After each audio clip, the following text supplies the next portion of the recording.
We'll start with a new chapter, that is correlation and regression.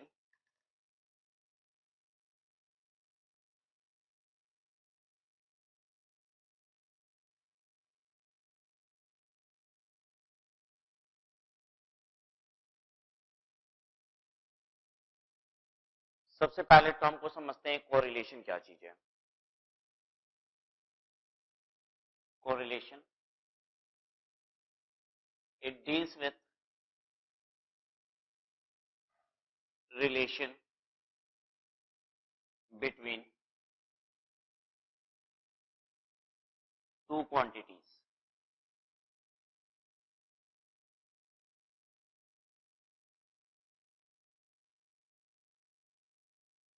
How one quantity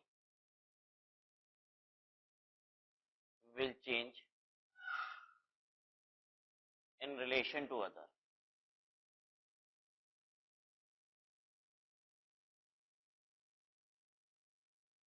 correlation में आप क्या देखते हो कि दो क्वांटिटी एक दूसरे से किस तरीके से रिलेटेड है. ठीक है, जैसे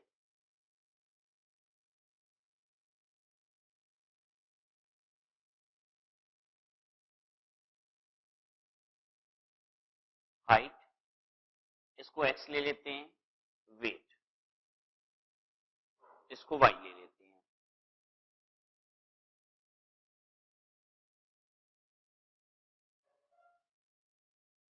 और हम डिफरेंट पर्सन्स की हाइट और उनके वेट लेते जा रहे हैं. व्हाट वी फाइंड कि अगर हाइट 5.3 है, 5.4 है, 5.5 है, 5.6 है, 5.7 है, तो व्हाट वी फाइंड इज कि वेट 55, 57, 59, 62, 64.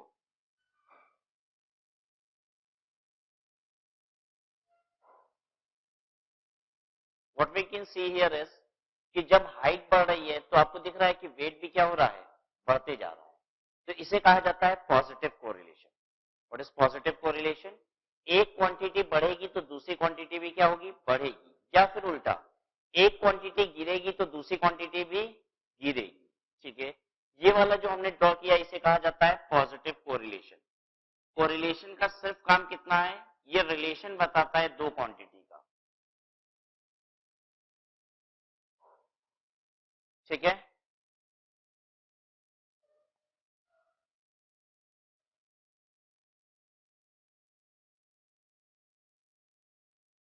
तो एक बार आप सुन लीजिए, फिर हम दूसरा कुछ डाटा ड्रॉ करेंगे और आप हमें बताएंगे कि ये कौन सा कोरिलेशन डिनोट कर रहा है.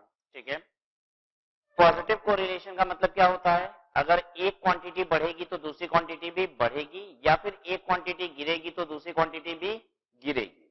ठीक है, निगेटिव कोरिलेशन किसे कहते हैं, एक क्वांटिटी बढ़ेगा तो दूसरा वाला गिरेगा. अगर इनवर्स रिलेशन होता है, ये होता है डायरेक्ट रिलेशन. इनवर्स रिलेशन अगर होगा तो उसे क्या कहेंगे, निगेटिव कोरिलेशन. और अगर इनका कोई प्रभाव ही नहीं पड़ता, दो डाटा है, दोनों अपने मन से बढ़ घट रहे हैं, किसी का कोई रिलेशन नहीं है, तो इसे कहा जाता है जीरो कोरिलेशन. ठीक है, हम डाटा बना रहे हैं, आप हमें बताएंगे whether it is positive correlation, negative correlation और जीरो कोरिलेशन.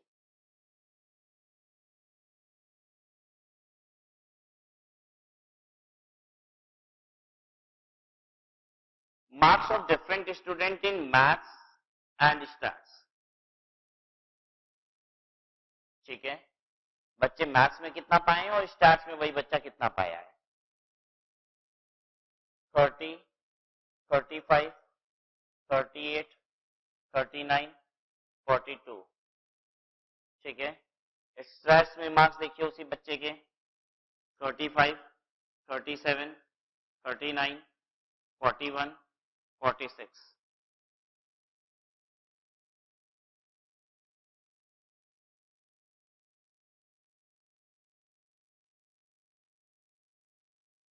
बताइए कौन सा कोरिलेशन है, पॉजिटिव कोरिलेशन है. देखिए ये बढ़ते जा रहा है और ये भी क्या हो रहा है, देखिए बढ़ते जा रहा है. अगर एक क्वांटिटी बढ़ती है तो दूसरी क्वांटिटी भी अगर बढ़े तो इसे क्या कहा जाएगा, पॉजिटिव कोरिलेशन. ठीक है, फिर से बताइएगा.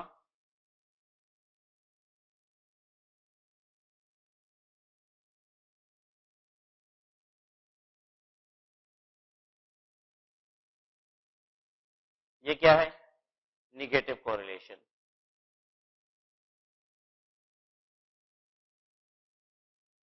अब बताइए, जीरो कोरिलेशन, ठीक है, आपस में कोई रिलेशन नहीं है। ना तो ऐसा है कि ये बढ़ रहा है तो ये घट रहा है, और ना ही ये बढ़ भी रहा है। ये बढ़ा है फिर क्या हुआ है, ये बढ़ा है, घटा है, फिर बढ़ा है, फिर घट गया है, एंड सो ऑन, ठीक है। तो इसे कहा जाता है जीरो कोरिलेशन। ये आपने ड्रॉ किया जीरो कोरिलेशन,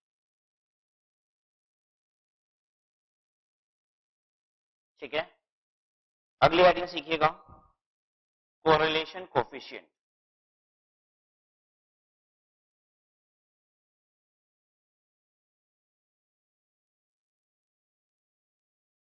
हम कोरिलेशन को क्या करते हैं, न्यूमेरिक फिगर में लिखते हैं। हम बताएंगे कि कितना कोरिलेशन है, ठीक है। और वो जो मेजरमेंट करते हैं उसे क्या कहा जाता है, कोरिलेशन कोफिशिएंट। कोरिलेशन कोफिशिएंट का मतलब होता है डिग्री ऑफ कोरिलेशन, कितना दो डाटा आपस में रिलेटेड है, ठीक है। तो इसे आप लिख सकते हैं, this is measure of degree of correlation between two quantity.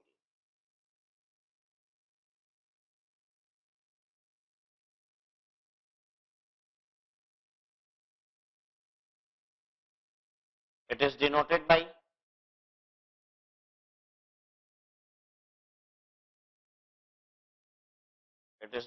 By small r, ठीक है, कैपिटल आर, और देखिए ये क्या बना रहे हैं, इसे बोला जाता है रो, RHO, ग्रीक लेटर है। कैसे ड्रॉ करना है, देखिए इसे बड़ा सा बना के दिखा दे रहे हैं। थोड़ा सा टिल्टेड पी है, थोड़ा सा इसको लिटा दिए हैं, ठीक है।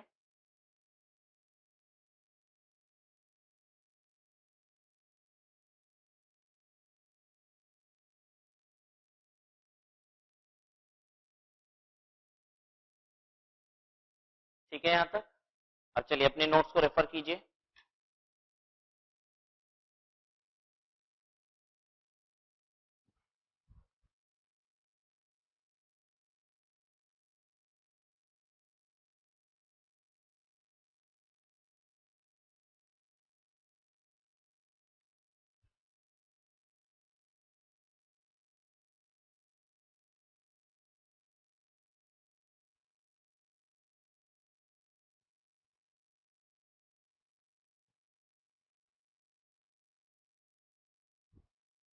लास्ट क्लास में आपने स्टैंडर्ड डेविएशन, वेरिएंस, ये सब कुछ सीखा था।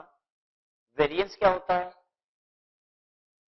स्टैंडर्ड डेविएशन का स्क्वायर। और स्टैंडर्ड डेविएशन क्या होता है, जब एक सिंगल सेट ऑफ डाटा दिया होता है तो आप बताते हो कि ये डाटा अपने मीन से कितना वेरी करता है, उसी को क्या कहा जाता है, स्टैंडर्ड डेविएशन, और उसके स्क्वायर को कहा जाता है वेरिएंस।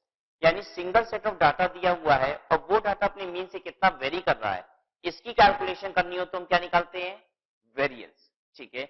लेकिन अगर दो सेट ऑफ डाटा दिया हो, जैसे हम यहाँ पे कर रहे थे, एग्जाम्पल ले रहे थे कि बच्चे के मैथ्स के मार्क्स भी है और साथ ही साथ क्या है, स्टार्स के मार्क्स भी, ठीक है। अगर दो सेट ऑफ डाटा दिया हो और उनके वेरिएंसेस अगर आपको जानने हो तो उसे कहा जाता है कोवेरियंस। तो एक नया टर्म सीखेंगे, कोवेरियंस। कोवेरियंस कब यूज होता है, जब दो सेट ऑफ डाटा दिए हुए हैं, ठीक है।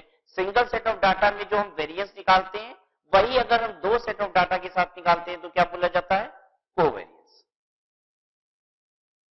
तो कोवेरियंस लिखिए, फॉर्मूला क्या होगा कोवेरियंस का, कोवेरियंस जो दो डाटा हैं एक्स और वाई, ठीक है, मान लीजिए जो डाटा हैं वो वाई और जेड है, तो हम लिखेंगे कोवेरियंस ब्रैकेट में Y Z is equal to 1/n sigma X minus x bar और वाई माइनस वाई बार,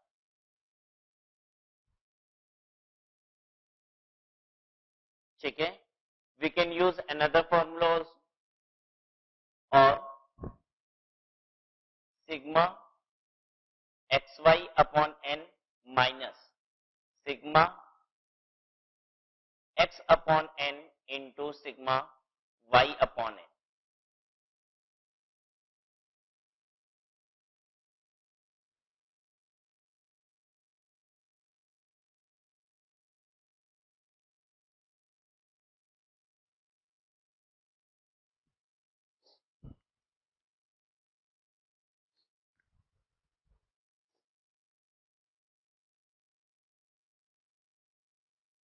वेरिएंस का मतलब क्या होता है? डाटा कितने डिस्पर्स है, कितने दूर दूर है। और कोरिलेशन का मतलब क्या होता है? डाटा कितना एक दूसरे से रिलेटेड है। ठीक है, तो बेसिकली वेरिएंसेस एंड कोरिलेशन, ठीक है, एकदम रिवर्स बात करता है। और कोवेरिएंस की मदद से हम क्या निकाल पाते हैं? रिलेशन। अगर हमें ये पता चल जाए डाटा कितने स्कैटर्ड हैं तो ऑटोमेटिक पता चल जाएगा कि डाटा कितने नजदीक है। ठीक है, तो इन calculation of the formula for correlation will use covariance also. तो इसलिए आपने पहले एक फॉर्मूला सीखा कोवेरिएंस का। उसके बाद हेडिंग है measures of correlation coefficient. Correlation coefficient calculate करने के चार तरीके, 1 2 3 एंड 4।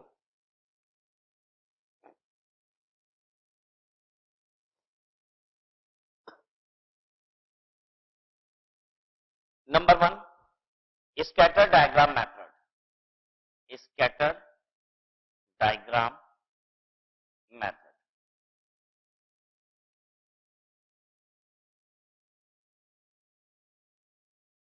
कैसे होता है? चलिए देखते हैं इसको।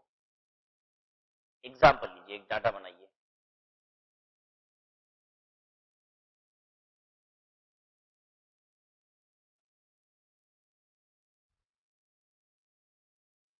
X Y,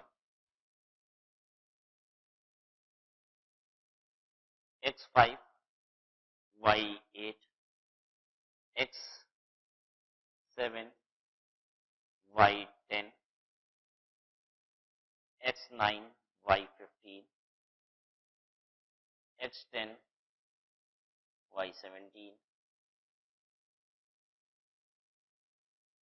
x12 y20।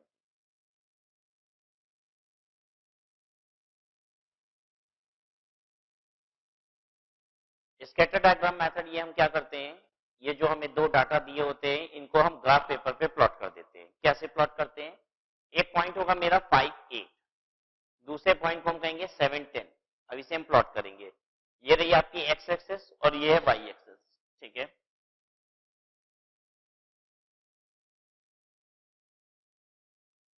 Five 10 15 20 25। अब इधर ले लीजिए 5 10 15 20 25।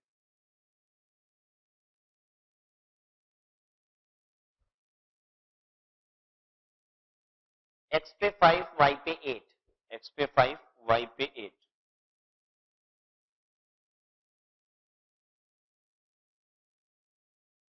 ठीक है, देन एक्स पे 7 एंड वाई पे 10, एक्स पे 7 वाई पे 10 यहां आ जाएगा।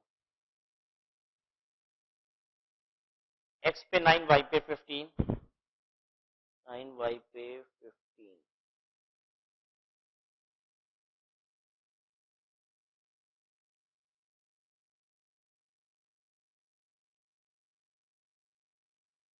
ठीक है, तो व्हाट यू सी इज कि यहां पे एक स्ट्रेट लाइन ड्रॉ हो जाएगी। बताइए स्ट्रेट लाइन कब ड्रॉ होती है? When it is positive correlation.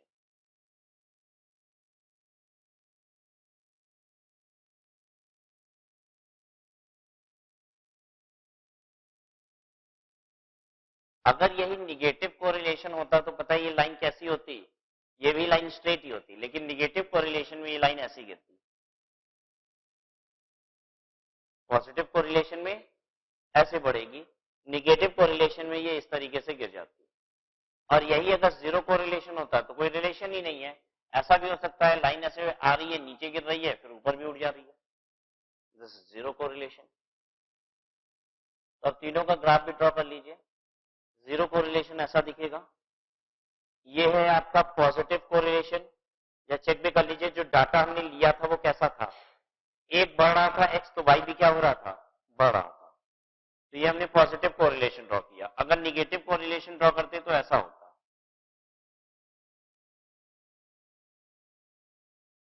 और जीरो कोरिलेशन ये ऊपर है।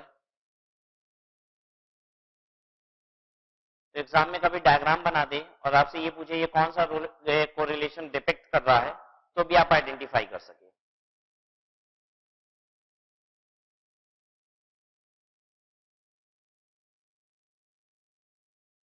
अब कैसे पता चलता है ये कितना ज्यादा कोरिलेटेड है, ये डायग्राम बना के लोग कैसे पता करते हैं कि ये कितना कोरिलेटेड है। जितनी ज्यादा स्ट्रेट लाइन जा रही है उतना अधिक कोरिलेटेड है, ठीक है। जितना कम ये स्ट्रेट है, जैसे ये लाइन कुछ ऐसे जा रही होती, जा तो रही है ऊपर लेकिन कुछ ऐसे जा रही है, ठीक है। अब समझो क्या हो रहा है, थोड़ा सा कहीं कहीं बेंट है, तो ये कम रिलेटेड है। अगर ये बहुत अधिक रिलेटेड है तो उतनी स्ट्रेट लाइन होगी, जितनी स्ट्रेट लाइन जा रही है उसका मतलब उतना अधिक कोरिलेटेड है, ठीक है।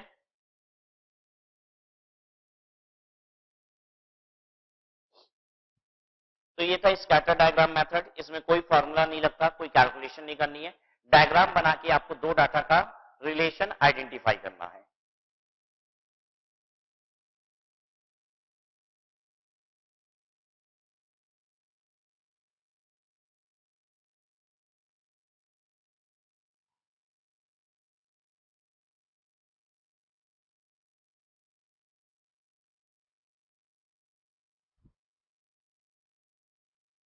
सेकेंड मेथड देखिए, Karl Pearson, Karl Pearson coefficient of correlation.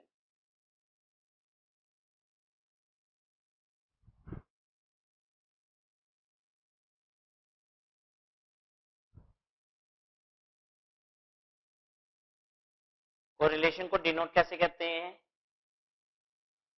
Are से डिनोट करते हैं, स्मॉल आर, कैपिटल आर और रो, ठीक है।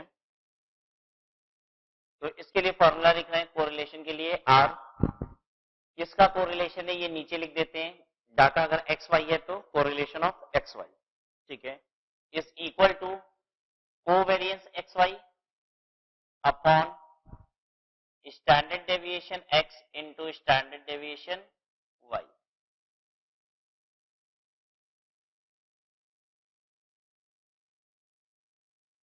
ठीक है,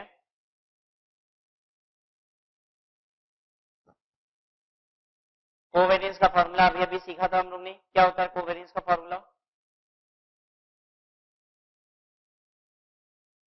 अभी अभी कोरिलेशन का फॉर्मूला सीखा आपने, कोवेरियंस का फॉर्मूला सीखा, एच डी एक्स और S D Y standard deviation का फॉर्मूला आपने लास्ट क्लास में सीखा था, क्या होता है,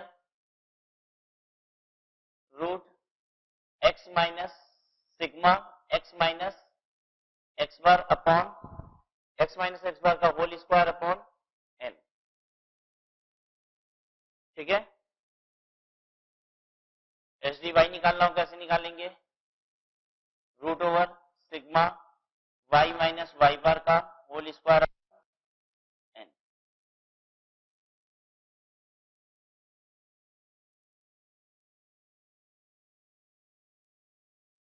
और कोवेरियंस का फॉर्मूला आपने सीखा ही है, covariance x Y is equal to 1 by N sigma X minus x bar और वाई माइनस वाई बार।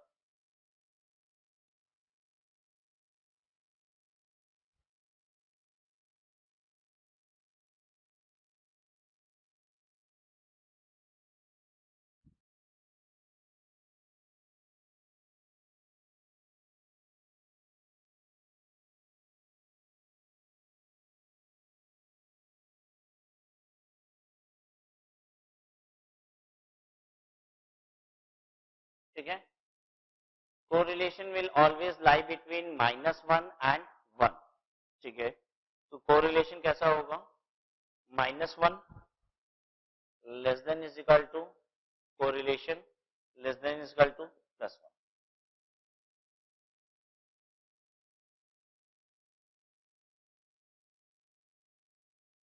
तो कोरिलेशन +1 से -1 के बीच ही रहेगा हमेशा।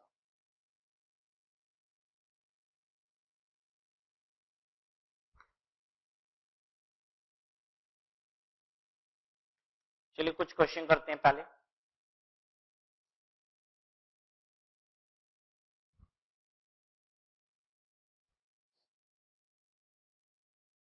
क्वेश्चन नंबर 1,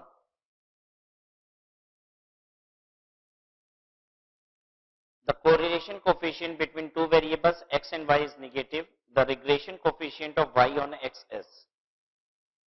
कहता है कि कोरिलेशन कोफिशिएंट दो वेरिएबल का कैसा है, निगेटिव है, x and y is negative, तो correlation coefficient y on x भी कैसा होगा, निगेटिव ही होगा।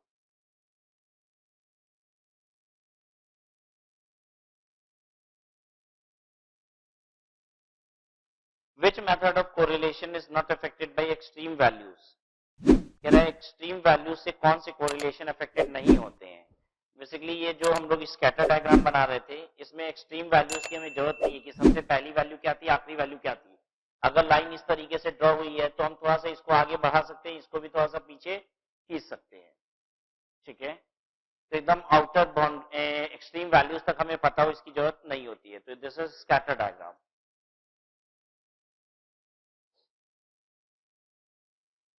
Analysis of covariance between two or more than two variables is called। Third question, analysis of covariance between two or more than two variables is called। क्या कहते हैं उसको, correlation.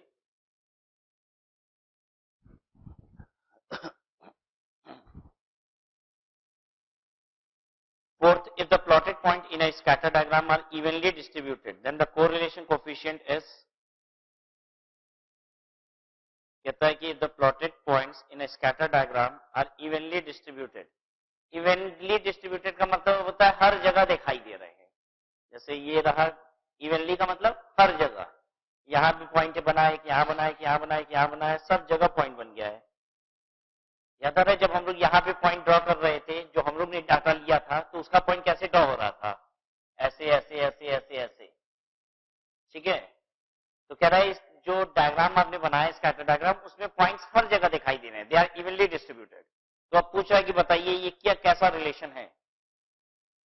हाँ, zero, कोई रिलेशन नहीं होगा।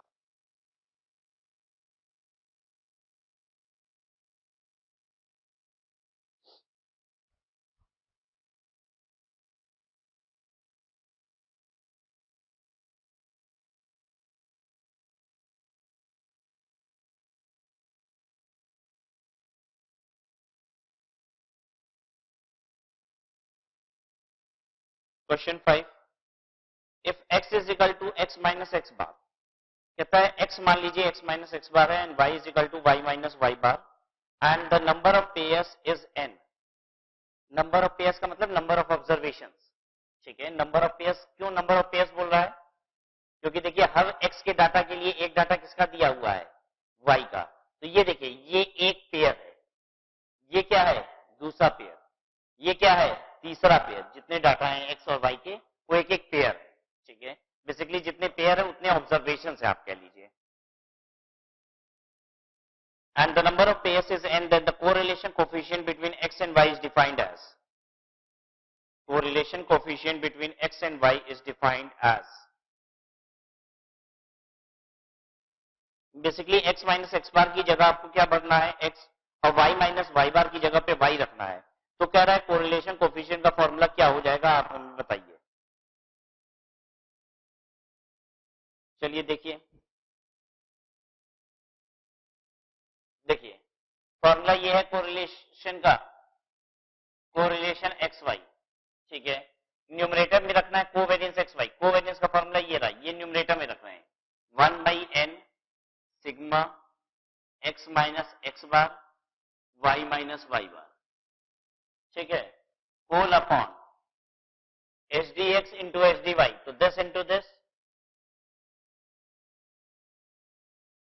रूट के अंदर sigma x minus x bar का square upon n into sigma y minus Y bar का स्क्वायर अपॉन एन।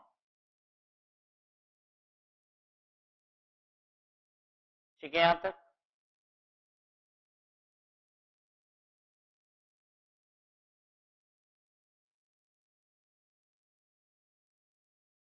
अब देखिए और क्या हो सकता है यहाँ पे।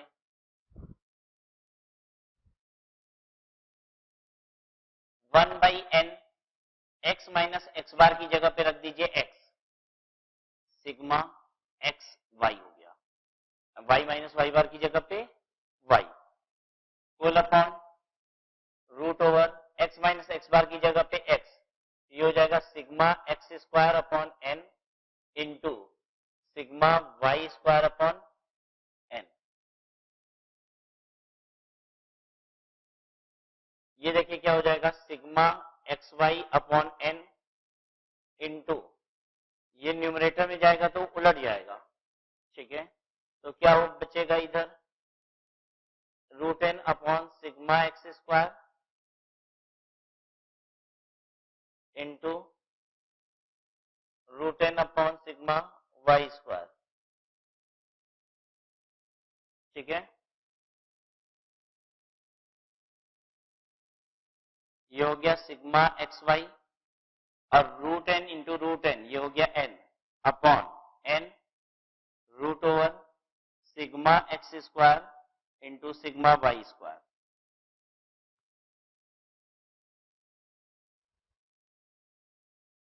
ये रूट एन एन हो गया, और sigma x square sigma Y square एक रूट के अंदर ले लिया, ये एन बाहर था पहले से, ये एन और ये एन काट दिया, बचा sigma x Y upon root over sigma x square sigma Y square. Check कर लीजिए कौन सा आंसर सही है।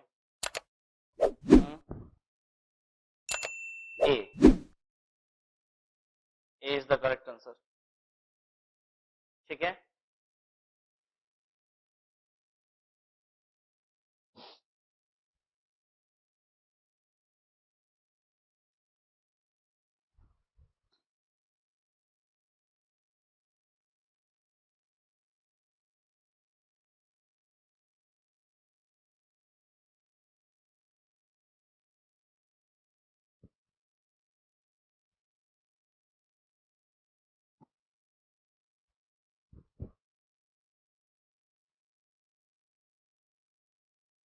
question number 6.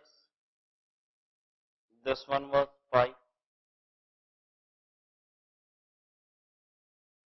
If for 15 pairs of observation of x and y, the respective mean are 25 and 18. क्या कह रहा है मीन? मीन का मतलब क्या होता है, x बार 25 और y बार 18।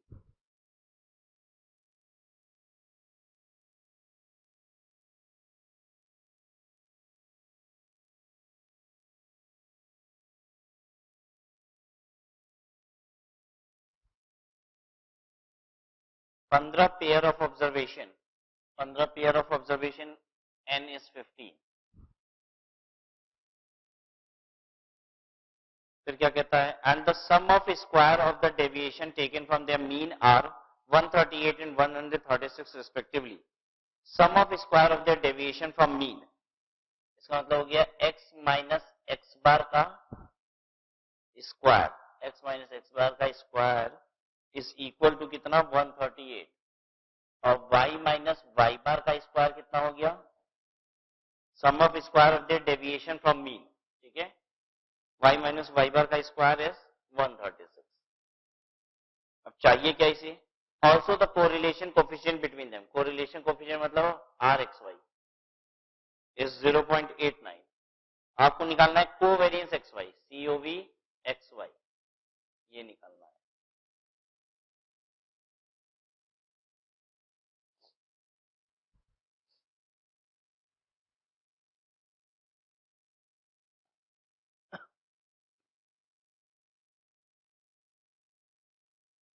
निकल जाएगा।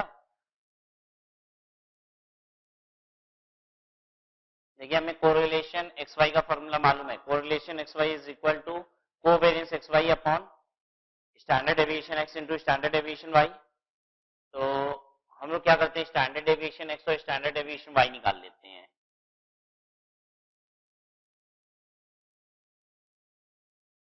स्टैंडर्ड डेविएशन एक्स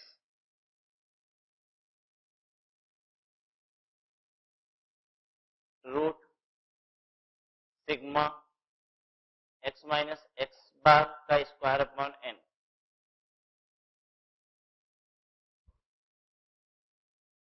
और ये कितना दिया हुआ है हमें क्वेश्चन में, 138/15। एच डी वाई कितना हो जाएगा, H D Y will be equal to sigma Y minus Y bar का स्क्वायर अपॉन एन। कितना हो गया, 136 डिवाइडेड बाई 15।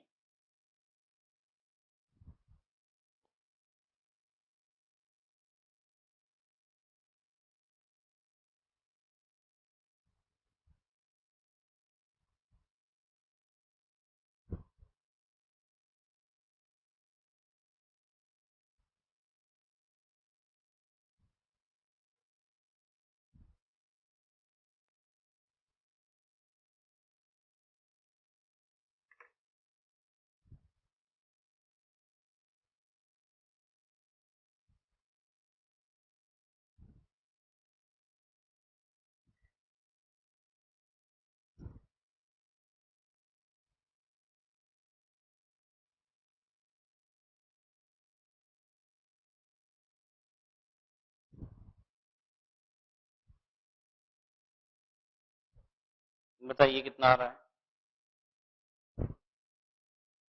ये कितना है, 3.033, 3.011।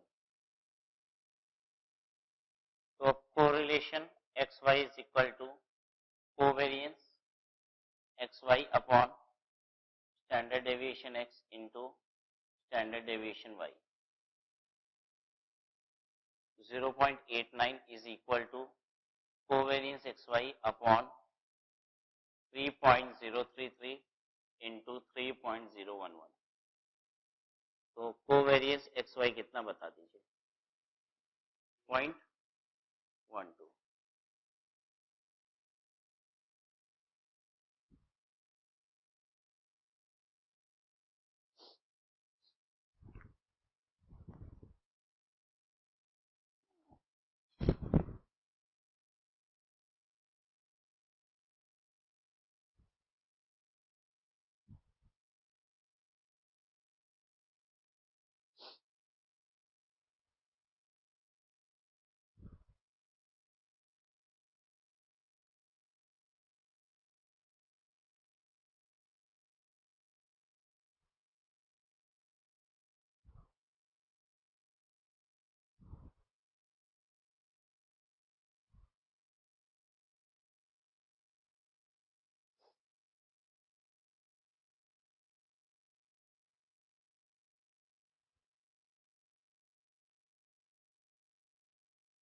क्वेश्चन 7 देखिए, for two perfectly positive correlated variables x and y, it is known that covariance xy is equal to 18, hd of x is equal to 16। लिखते जाएं, कोवेरियंस xy कह रहा है 80, hd of x कितना है 16, sum of squares of deviation of y from its mean, sum of square of deviation of y from mean is 250। Two perfectly positive correlated है, perfectly positive correlated का मतलब correlation is +1। Perfectly positive correlation का मतलब होता है +1, perfectly negative correlation का मतलब होता है -1।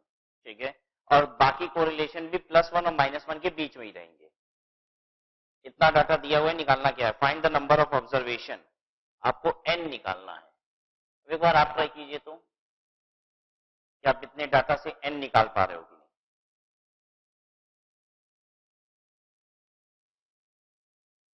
ठीक है, कर लीजिए।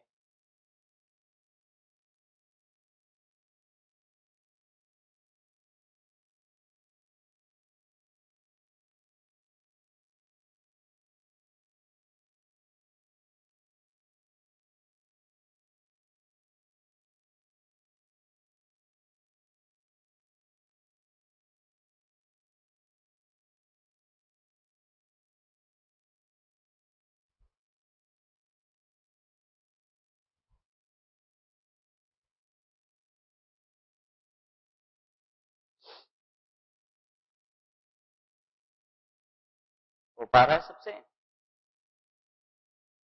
फॉर्मूला लगाइए, वही जो अभी तक सीखा है आपने, तुरंत हो जाएगा। Correlation is equal to covariance x Y upon S D x into S D Y. Correlation x Y रखिए value 1 is equal to covariance x Y 80 upon S D X 16 दिया हुआ है। और एस डी वाई का formula क्या होता है? Root Y minus root summation Y minus Y bar का स्क्वायर अपॉन एन, तो into root over summation Y minus Y bar का स्क्वायर अपॉन एन। ठीक है, ये काट दीजिए यहाँ 5 और ये चला आएगा इधर, तो इधर आएगा तो ये हो जाएगा रूट के अंदर वाई माइनस वाई बार का स्क्वायर दिया हुआ है 250, root 250 divided by n is equal to 5।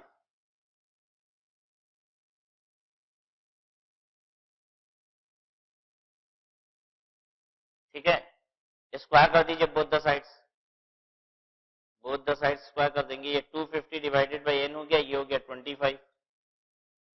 ठीक है, 25 को इधर ले आइए, एन उधर ले जाइए, n is equal to 250 divided by 25, n is equal to 10।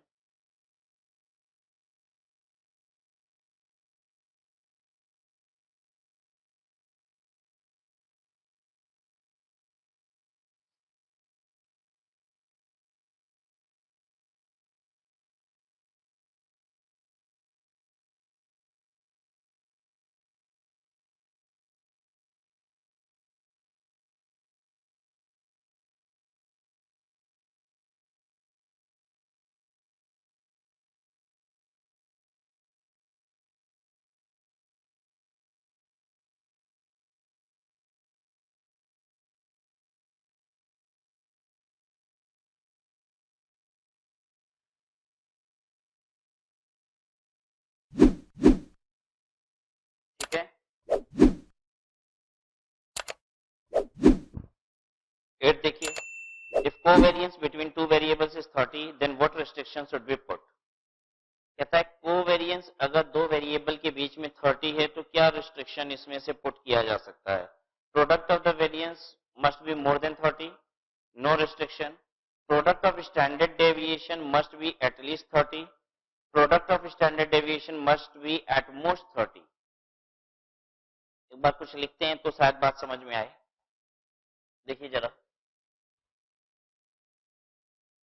हमें ये बात मालूम है कि जो मेरा कोरिलेशन होता है वो -1 से 1 के बीच होता है।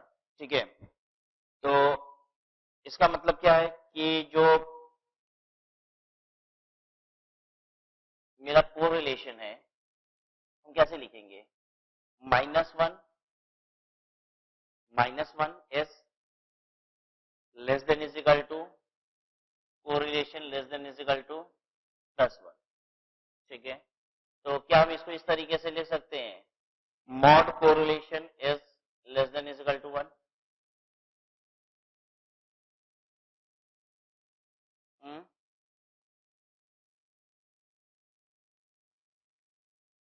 अब कोरिलेशन की जगह पे लिखिए, you can write it as covariance x Y upon H D x into H D y is less than is equal to 1। Covariance कह रहा है 30 है, कोवेरियंस की जगह पे 30 रख दीजिए, less than is equal to ये इधर ला दीजिए, H D x into H D Y.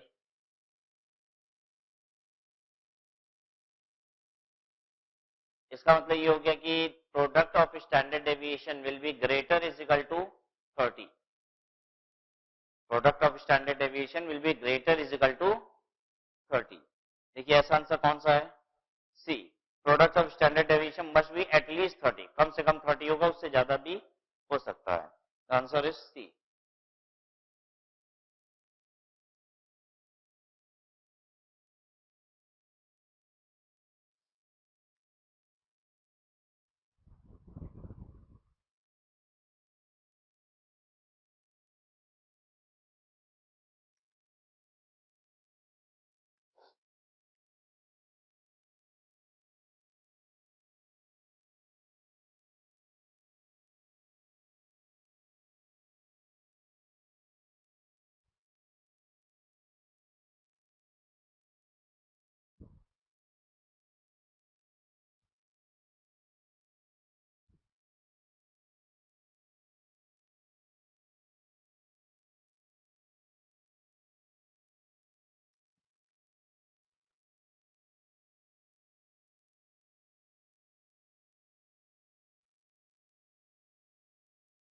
ठीक है।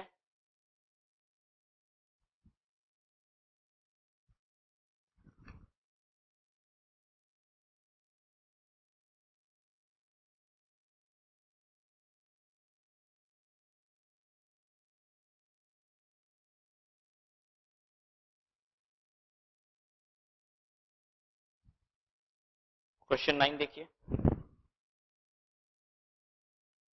if y is equal to 2 minus 3x then rxy is equal to y is equal to 2 minus 3x, आपको बताना है कोरिलेशन एक्स वाई। पहले तो आंसर देखिए, इसमें लिखा हुआ है +1 -1 0 और 2। एक तो नहीं हो सकता, जल्दी बताइए कौन सा? 2 तो नहीं हो सकता, ठीक है। तो इसका मतलब या तो परफेक्ट पॉजिटिव है या तो परफेक्ट निगेटिव है और या तो फिर जीरो कोरिलेशन है, ठीक है। अब देखिए हम लोग कैसे पकड़ लेंगे इस बात को कि ये परफेक्ट पॉजिटिव है या फिर परफेक्ट निगेटिव है, ठीक है। देखिए इस इक्वेशन को y is equal to 2 minus 3x को कैसे लिखा जा सकता है? -3x plus 2। हम इसको किस फॉर्म में बना रहे हैं? y is equal to mx plus c। हम बना रहे हैं y is equal to mx plus c, और m क्या होता है? स्लोप होता है, ठीक है। पॉजिटिव स्लोप पता है कैसा होता है? ऐसी लाइन को कहा जाता है, इसे कहा जाता है, ये होता है पॉजिटिव स्लोप। ये जो होता है इसको पता है क्या बोला जाता है? निगेटिव स्लोप, ठीक है। जो हमें इक्वेशन यहां पे दिया हुआ है इसमें देखिए ये क्या है? -3। दैट मीन्स हमारे क्वेश्चन में क्या है? निगेटिव स्लोप,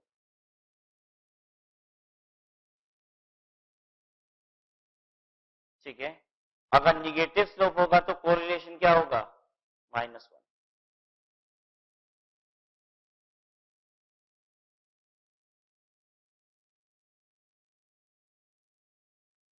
और अगर आपको कुछ भी याद ना हो तो स्कैटर डायग्राम याद होगा।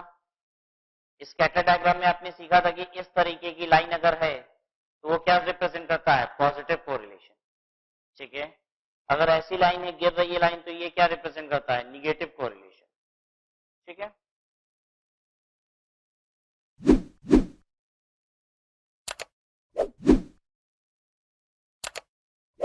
तो हमें कैलकुलेशन तो करनी नहीं थी, बस यही आइडेंटिफाई करना था परफेक्ट पॉजिटिव है या फिर परफेक्ट निगेटिव है।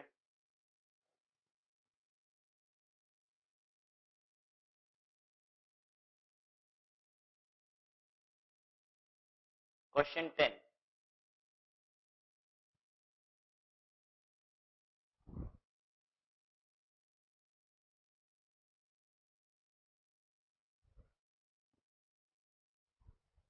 If u plus 5x is equal to 6, कहता है u plus 5x is equal to 6, और दूसरा 3y minus 7b is equal to 20, and the correlation coefficient between x and y is 0.58। correlation coefficient of x y कितना दिया हुआ है? 0.58। Then आपको क्या निकालना है? correlation coefficient of uv।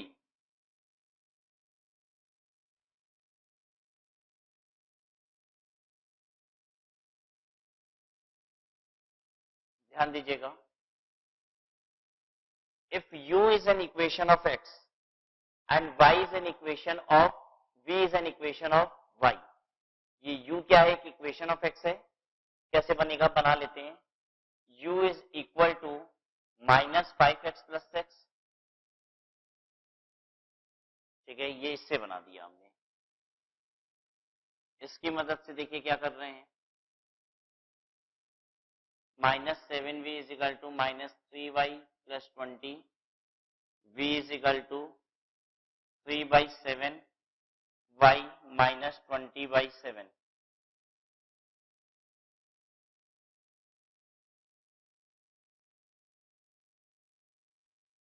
u is an equation of x बोला जाएगा। u is equal to -5x plus 6 का मतलब क्या है? u is an equation of x। और v is equal to 3/7 y minus 20/7 का मतलब है v is an equation of y। अगर हमें xy का कोरिलेशन दिया हुआ है और uv का कोरिलेशन पूछा है, जबकि u क्या है? u जो यहां दिया हुआ है ये है एक इक्वेशन ऑफ x और v क्या है, एक इक्वेशन ऑफ y। तो पता है इसका और इसका कोरिलेशन बराबर होगा। बस आपको साइन चेक करने की जरूरत है। साइन कैसे चेक होगा, u के आगे है देखिए -5 और v के आगे क्या है 3/7। एक निगेटिव है एक पॉजिटिव है, पता है ये वाला क्या होगा, कोरिलेशन uv, ये होगा निगेटिव। अगर ये दोनों पॉजिटिव होते तो पता है कोरिलेशन क्या आता, पॉजिटिव।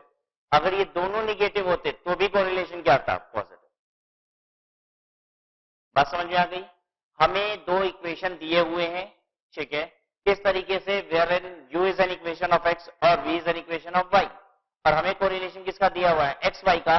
तो uv का कोरिलेशन भी क्या होगा, वही होगा, but we need to check sign. ठीक है, साइन कैसे चेक किया, ये माइनस ये प्लस कुल मिला के -0.58। Correlation uv is equal to -0.58। तो आंसर इज बी।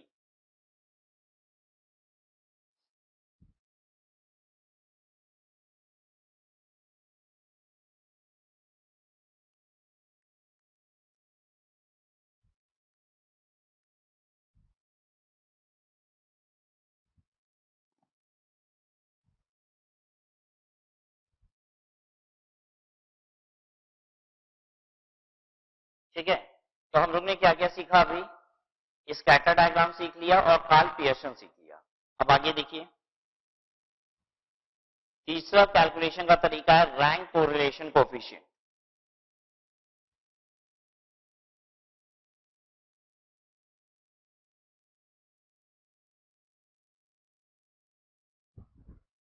वापस से नोट्स पे आ जाइए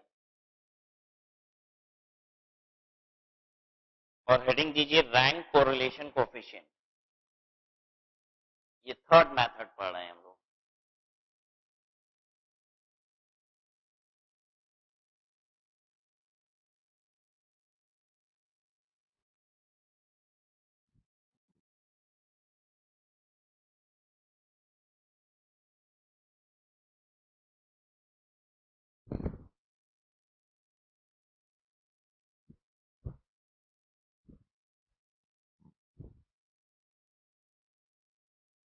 एक एग्जांपल से समझते हैं इसको। हमें x और y दिया हुआ है, ठीक है, डाटा लिखिए आप भी, 10, 15, 12, 18, 25, y है 9, 14, 18, 20, 25।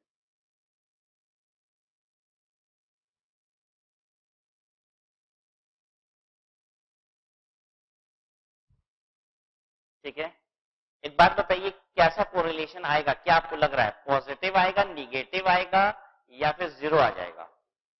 हाँ, जीरो आ जाएगा। कैसे?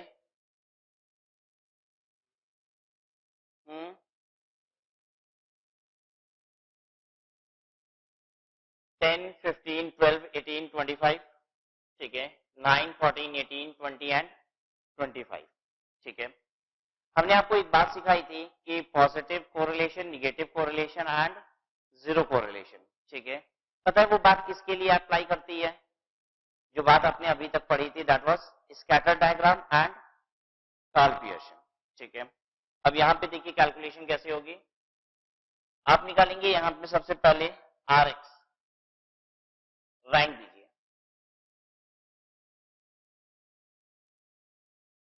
Start giving rank. सबसे पहला रैंक जो सबसे बड़ा है, एक्स वाले की रैंकिंग कर रहे हैं, उसे लिखा है आर एक्स। 25 पे 1, 18 पे 2, 15 पे 3, 12 पे 4, 10 पे 5।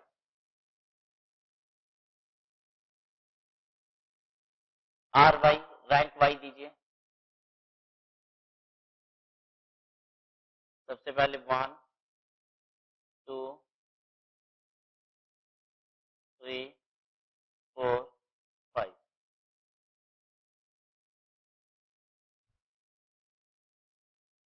D is equal to r x minus r y, mod के अंदर मतलब निगेटिव फिगर नहीं लेंगे। 0 1 1 0 0।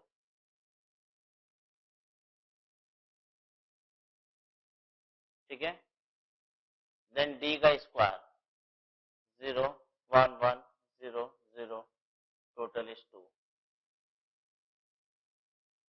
अब फॉर्मूला देखिए रैंक कोरिलेशन का, R is equal to 1 minus 6 sigma d square upon n cube minus n। 1 minus 6 d square कितना 2 upon n। n कितना है पता है? n is 5। 5 का क्यूब माइनस 5 निकाल दीजिए।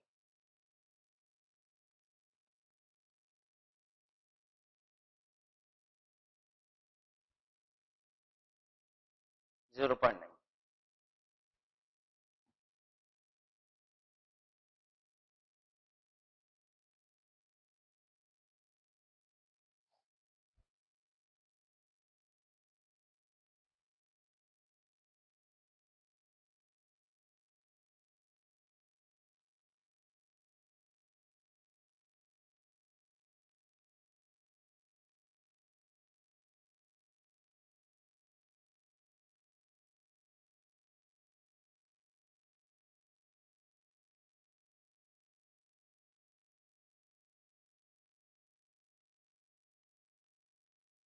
देखिए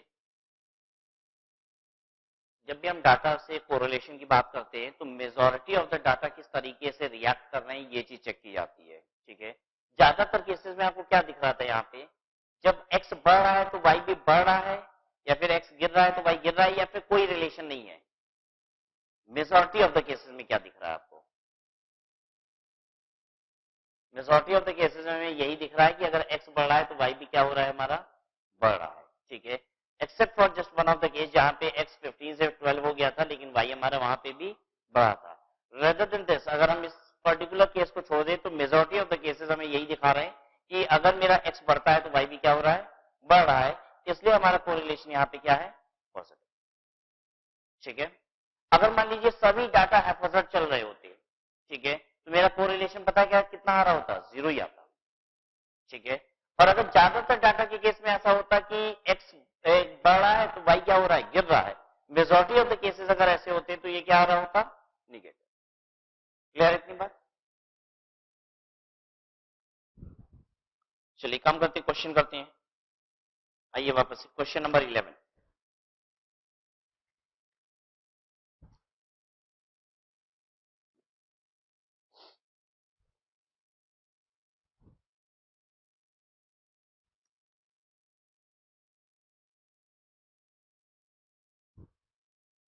question 11, if the rank correlation coefficient का क्वेश्चन है, between two variables is 0.6 and the sum of squares of the difference in rank is 66।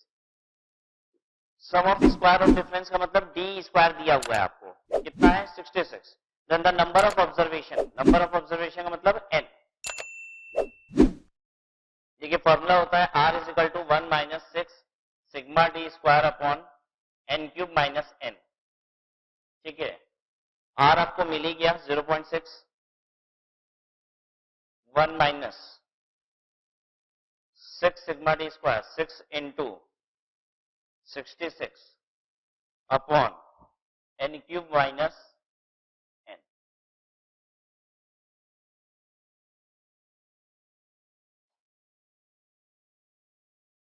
ये 1 इधर ले जाएंगे कितना आएगा, -0.4, और ये भी माइनस में है तो रिवर्स कर दीजिए दोनों को, माइनस माइनस काट के। 6 into 66 divided by n cube minus n is equal to 0.4। ठीक है,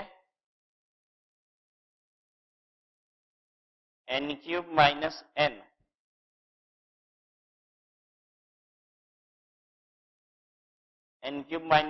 is equal to 6 into 66 divided by 0.4। बताइए कितना, 999। 990 990 ना 990 n cube minus n is equal to 990 बता सकते हैं क्या होगा n 10 होगा n अगर 10 होगा तो 10 का क्यूब माइनस 10 कितना होगा 1000 माइनस 10 इज इक्वल टू 990 ठीक है if n cube minus n is 990 means n is equal to 10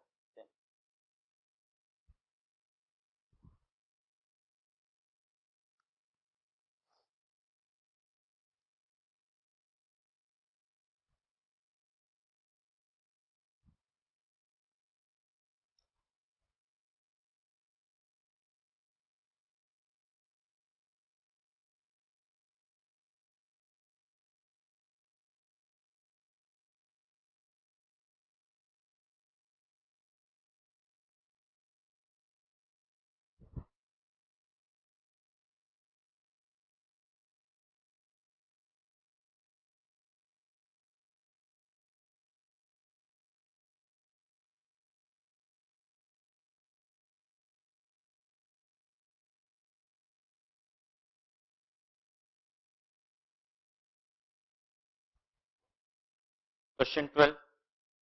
The rank correlation coefficient between marks in statistics and marks in accountancy of 10 student is 0.8. Rank correlation coefficient use किया गया 0.8 आ रहा है. Later on it was noticed that the difference in rank of a student was taken as 7 instead of 5. एक गलती हो गई थी.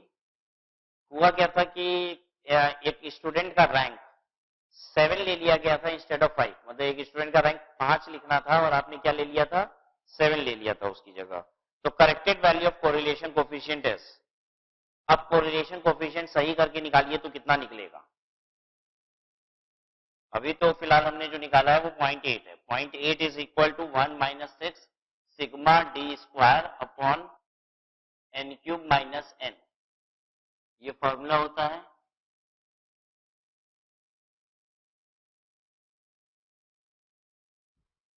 गलती क्या हो गई है ये भी समझ लीजिए.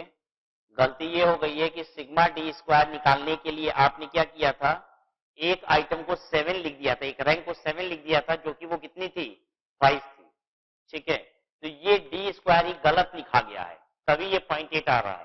तो एक बार क्या लिखा गया ये हम देख लेते हैं फिर उसको सही कर लेंगे. ठीक है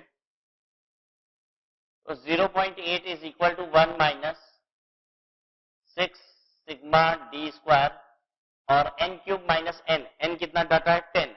10 क्यूब माइनस 10 कितना होता है 990. ठीक है 6 sigma d square upon 990 is equal to 0.2. तो 6 सिग्मा डी स्क्वायर या फिर सिर्फ सिग्मा डी स्क्वायर लिखिए. Sigma d square is equal to 0.2 into 990 divided by 6 कितना 33.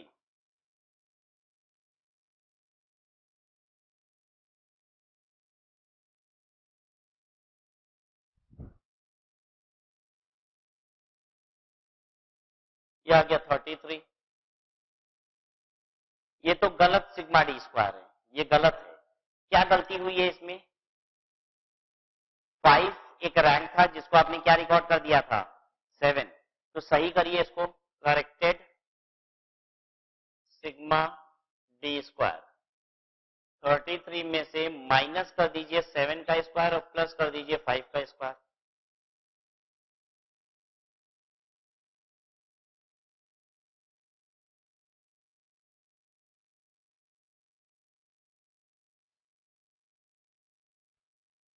नाइन.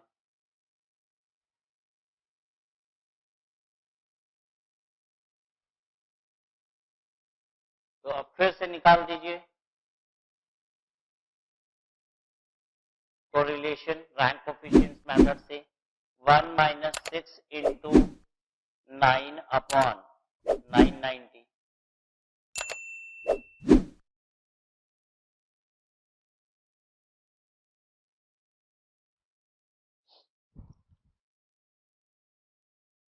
बताइए 0.945. 0.945 देखिए कौन सा आंसर सही है, डी। अप्रोक्सी कितना हो गया, 0.95।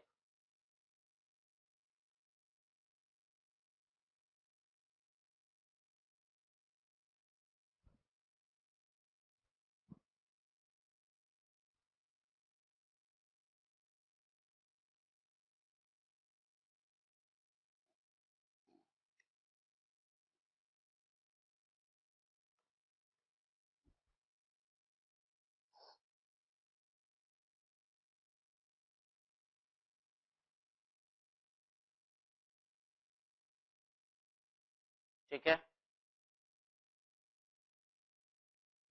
वापस आइए नोट्स पे, अगला मेथड देखते हैं।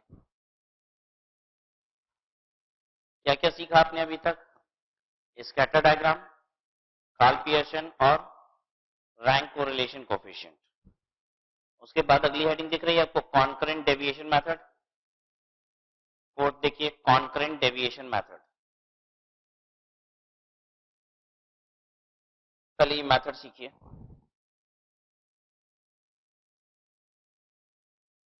तो कोरिलेशन निकालने के अलग अलग मेथड्स हैं। पहला मेथड था स्कैटर, जिसमें सिर्फ डायग्राम बनाना है, आपको कोई फॉर्मूला नहीं देवाना। फिर कार्ल पियर्सन का अपना एक फॉर्मूला था, रैंक कोरिलेशन कोफिशिएंट, इसका अपना एक डिफरेंट फॉर्मूला है, and thereafter concurrent deviation method. Fourth method,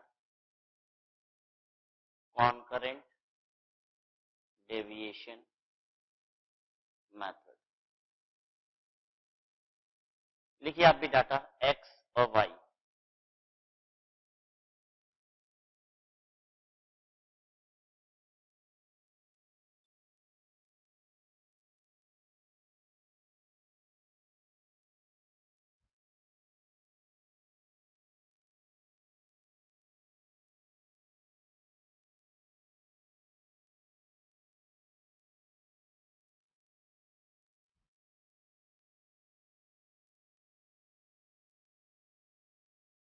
x y ये हमने डाटा दिया है, आगे का आपको सॉल्व करना पड़ेगा। ठीक है, कैसे करेंगे देखिए, डीएक्स निकालेंगे। डीएक्स का मतलब होता है चेंज इन एक्स। ठीक है, और ये एक्स कैसे चेंज कर रहा है, पॉजिटिव चेंज कर रहा है कि निगेटिव चेंज कर रहा है, बस आपको यही बताना है। ठीक है, पहला वाला कुछ नहीं लिखेंगे, क्योंकि पहला वाला तो फर्स्ट डाटा है, हमें चेंज कहां से पता चलेगा। जब सेकंड वाले का चेंज देखते हैं तो पता है किसके टर्म्स में देखते हैं, पहले वाले के टर्म्स में। 10 से 15 होना पॉजिटिव चेंज है, निगेटिव चेंज है। 10 से 15 मतलब कि इंक्रीज होना, इंक्रीज होने का मतलब होता है पॉजिटिव चेंज होना। तो यहां पे बस हम पॉजिटिव साइन लगा देंगे। फिर से रिपीट करें, पहले वाला खाली रहेगा हमेशा, क्योंकि पहले वाले को हम किसी के रिस्पेक्ट में चेंज नहीं बता पा रहे हैं। दूसरे वाले को हम देखेंगे क्या ये बढ़ रहा है, देखिए यहां से यहां ये इंक्रीज हुआ है।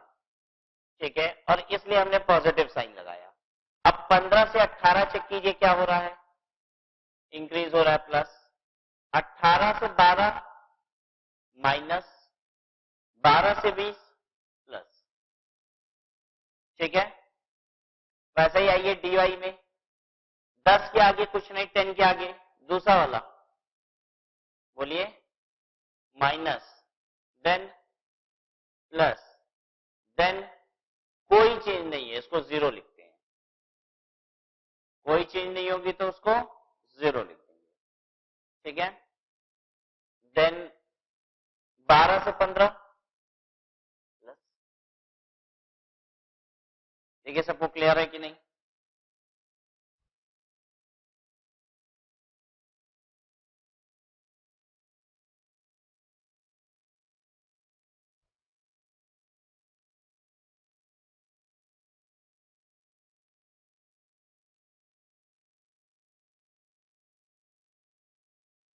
उसके बाद आप देख लीजिए कितने पॉजिटिव हैं इसमें से। ठीक है, वो आइडेंटिफाई कीजिए, पॉजिटिव कितने कितने दिख रहे हैं, कितने पॉजिटिव दिख रहे हैं देखिए। ये वाला तो पॉजिटिव नहीं, ये पॉजिटिव है और ये पॉजिटिव है। ठीक है, तो dx सिग्मा dx dy कितना हो गया, 2।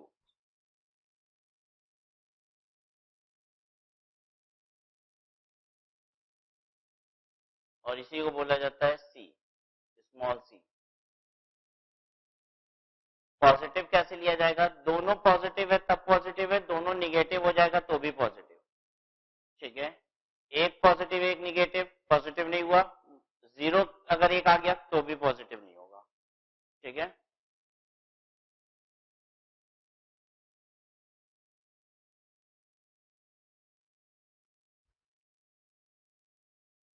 फॉर्मूला देखिए क्या लिखा हुआ है कोरिलेशन का। कोरिलेशन कॉन्करेंट डेविएशन मेथड से प्लस माइनस, रूट के अंदर again plus minus 2c minus n upon n।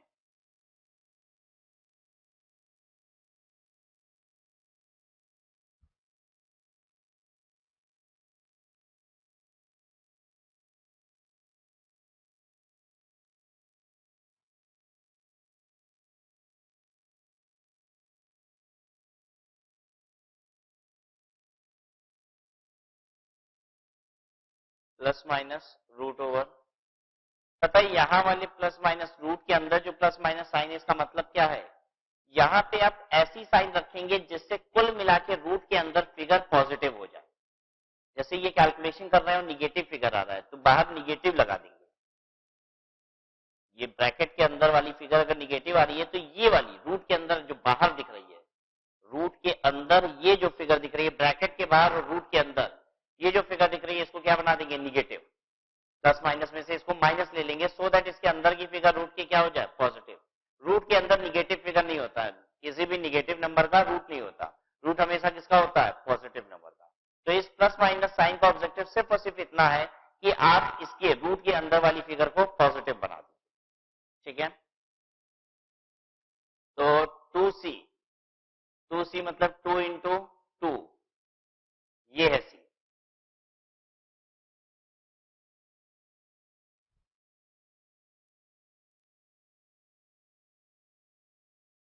c का मतलब होता है concurrent deviation.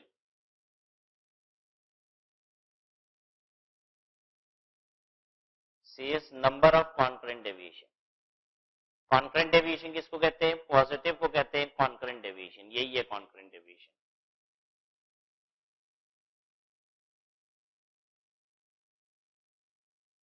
Minus n, minus n, minus n का मतलब, एन का मतलब होता है number of pairs of deviation. Pairs of deviation कितने? एक पेयर ऑफ डेविएशन, दूसरा पेयर ऑफ डेविएशन, तीसरा पेयर ऑफ डेविएशन, चौथा पेयर ऑफ डेविएशन, जिसमें से कॉन्करेंट डेविएशन कितने थे? बस दो। पेयर ऑफ डेविएशन कितना है? 4। इसको लिखेंगे -4 अपॉन 4।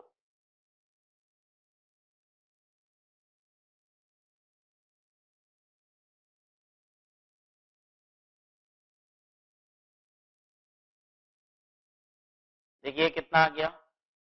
0। अब आपको चेक भी कराएं हम, देखिए जरा सा, एक बार ये बढ़ा तो ये वाला क्या हुआ? गिर गया। ठीक है, फिर ये बढ़ा तो ये भी बढ़ा। ठीक है, फिर ये गिरा तो ये गिरा नहीं।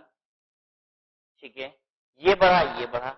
आपको नहीं लग रहा है कि बहुत ही स्कैटर्ड तरीके का बात चल रहा है यहाँ पे? एक बढ़ा तो दूसरा गिर गया उल्टे। ठीक है, फिर एक बढ़ा तो दूसरा बढ़ा ही नहीं। ठीक है, इसलिए मेरा क्या आ गया? कोरिलेशन 0। ठीक है, अब आप एक काम कीजिए, बस देखिए। ठीक है, हम इसको चेंज कर रहे हैं, यहां 8 कर दिया, यहां 10 कर दिया। अब देखिए क्या पोजीशन है, ये बढ़ा ये भी बढ़ा, ये बढ़ा ये भी बढ़ा, ये घटा ये घटा नहीं, बस ये बढ़ा ये भी बढ़ा। ज्यादातर केसेस में क्या हो रहा है? बढ़ने पे बढ़ रहा है, बस एक ही जगह ऐसा हुआ था कि ये घटा था लेकिन घटा नहीं था। क्या चांसेस लग रहे हैं? पॉजिटिव आएगा, निगेटिव आएगा, 0 आएगा? पॉजिटिव आएगा। ज्यादातर केसेस में बढ़ रहा है। आइए चेक कर लेते हैं इस बात को। ठीक है, तो क्या होगा देखिए, एक्स को तो हमने बदला नहीं है, बस वाई को बदला है। तो आइए वाई का चेक कराएं। ये पॉजिटिव है, ये पॉजिटिव, फिर 0, फिर ये पॉजिटिव। ठीक है, तो एक पॉजिटिव और मिल गया। ये कितना हो गया? सी मेरा, सी इज 3। क्लियर? अब आइए सी की जगह पे 3 रखिए। 2 into 3, 6 minus 4 upon 4, 6 minus 4 upon 4। Root के अंदर 1/2।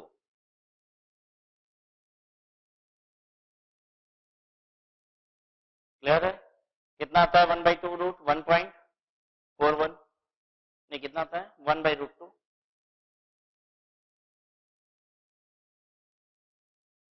√2 इज 1.4। 0.5 का रूट कीजिए ना,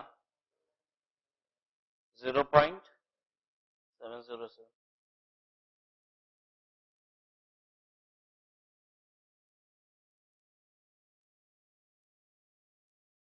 क्लियर है सबको?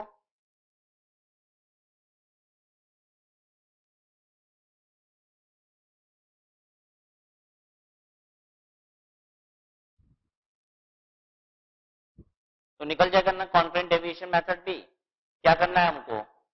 चेंज देखते जाएंगे, प्लस माइनस साइन लगाते जाना है। ठीक है, अब कितने मिला के टोटल पॉजिटिव साइन है ये देख लेना है, उसे कहा जाता है कॉन्फ्रेंट डेविएशन, सी। ठीक है, एन क्या होता है यहाँ पे? नंबर ऑफ ऑब्जर्वेशन होता है क्या? नहीं, number of pairs of deviation. और हमेशा number of pairs of deviation पता है कितना होगा? नंबर ऑफ ऑब्जर्वेशन से एक कम होगा। मान लो टोटल नंबर ऑफ ऑब्जर्वेशन जो होते, पेयर ऑफ ऑब्जर्वेशन, वो 10 पेयर होते, तो number of pairs of deviation कितना होता?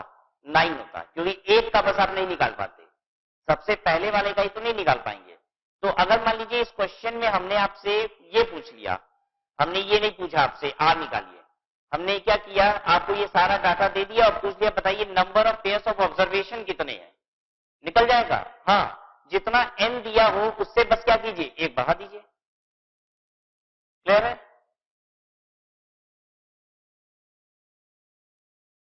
आइए क्वेश्चन करते हैं।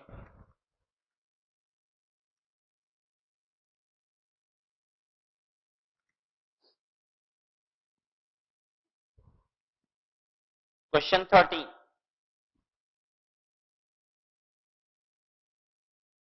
if correlation coefficient by concurrent deviation method is 1/√2, if the number of concurrent deviation be 3, number of concurrent deviation be 3, concurrent deviation क्या बोलते हैं इसको? C is 3, then find the number of pair of observations।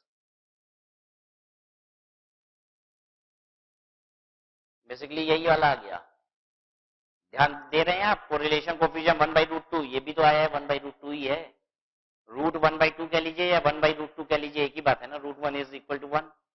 ठीक है, तो number of pair of observation direct बता दो जल्दी से, तो बिना आप सॉल्व किए, number of pair of observation 4, बिल्कुल गलत। फिर से बोलिए, number of pair of observation, कितने ऑब्जर्वेशन हैं? 5। ये number of pair of deviation 4 था,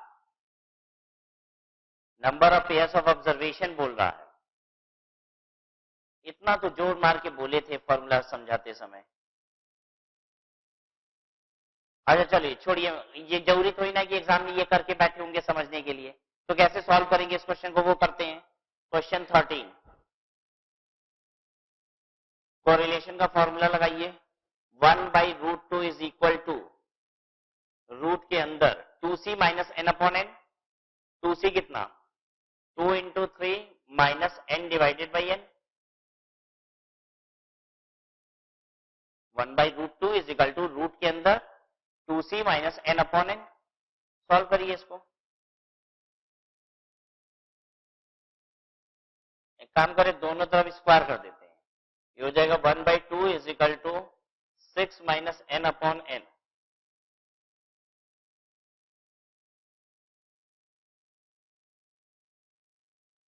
ये हो जाएगा n is equal to 12 minus 2n।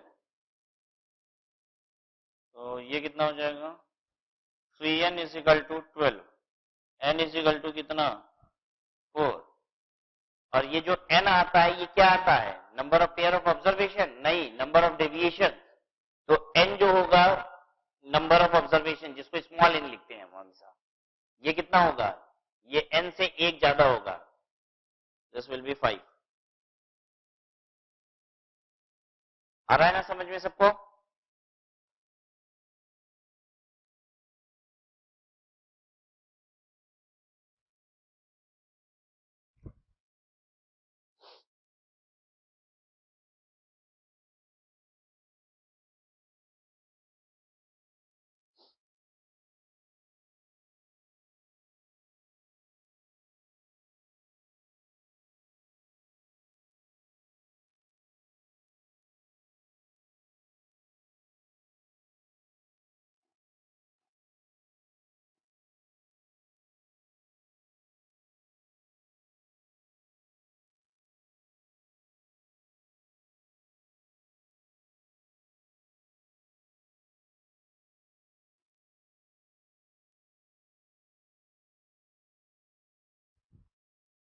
Question 14.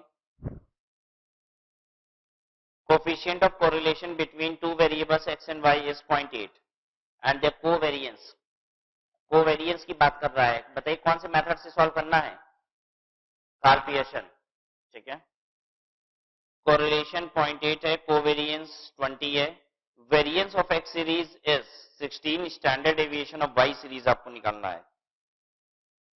Correlation x Y is equal to covariance x Y upon H D x into H D y, ये होता है फॉर्मूला। कोरिलेशन की जगह पे रखिए 0.8 and what is this covariance x y 20, standard deviation x, variance कह रहा है 16 है, तो एच डी कितना होगा 4, ठीक है, और एच डी वाई ये रहा, निकाल लीजिए h D y. H D y is equal to 6.25, निकल रहा है सबका?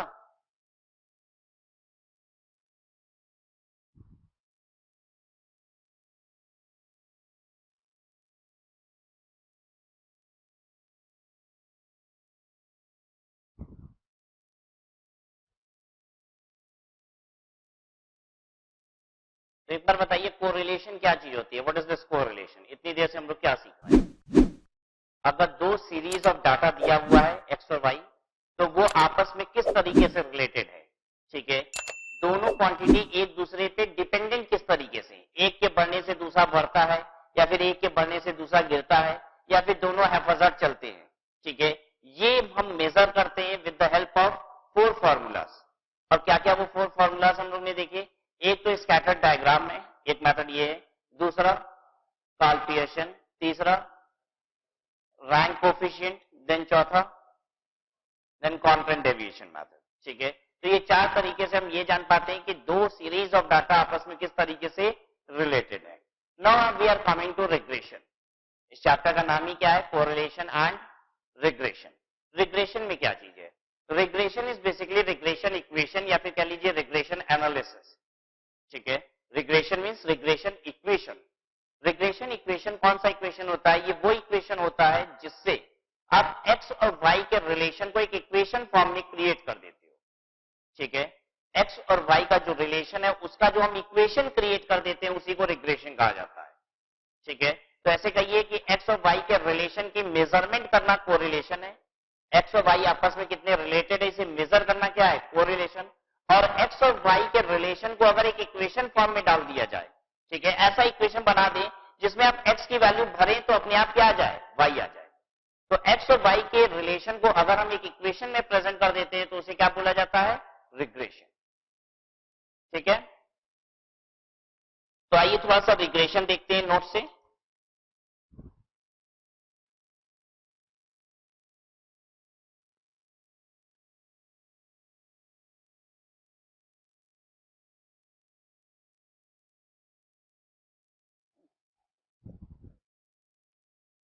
What is regression analysis? This is regression equation, in fact.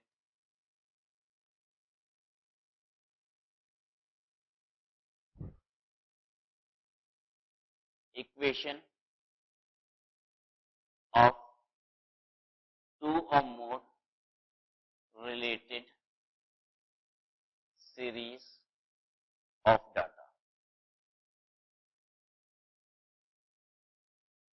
Related series of data का हम जो इक्वेशन बनाते हैं उसी को क्या कहते हैं? Regression. These regression equation are of two types. Regression equation are of two types. एक को कहते हैं हम y on x टाइप, और दूसरे को कहते हैं हम x on y type. y on x type हम कब यूज करते हैं? To estimate y। हमें निकालना क्या है? y। दिया क्या हुआ है? x। और x on y type equation हम तब यूज करते हैं जब हमें निकालना x है, दिया क्या होगा? y। This is to estimate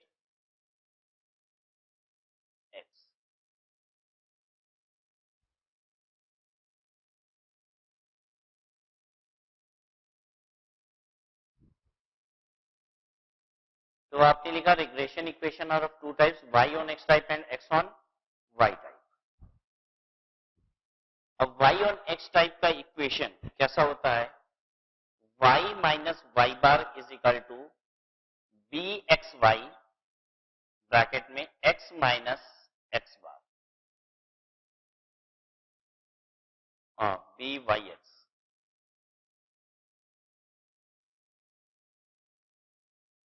x on Y type क्या होता है, x minus x bar is equal to b x Y Y minus Y bar.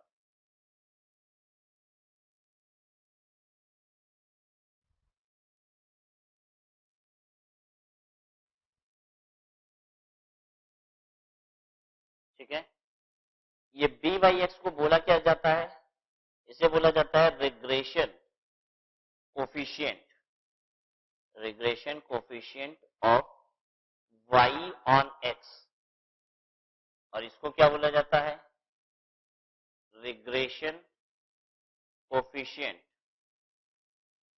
Of x on y।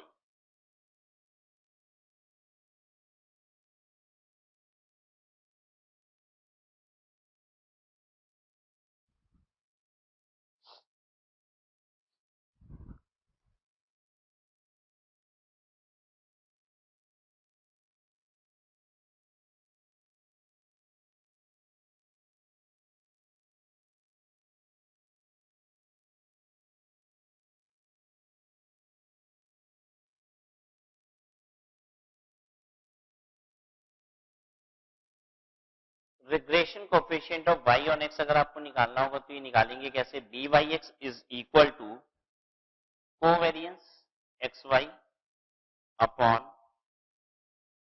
H D x square, और B x y कैसे निकालेंगे, b x y will be covariance x Y upon H D Y square.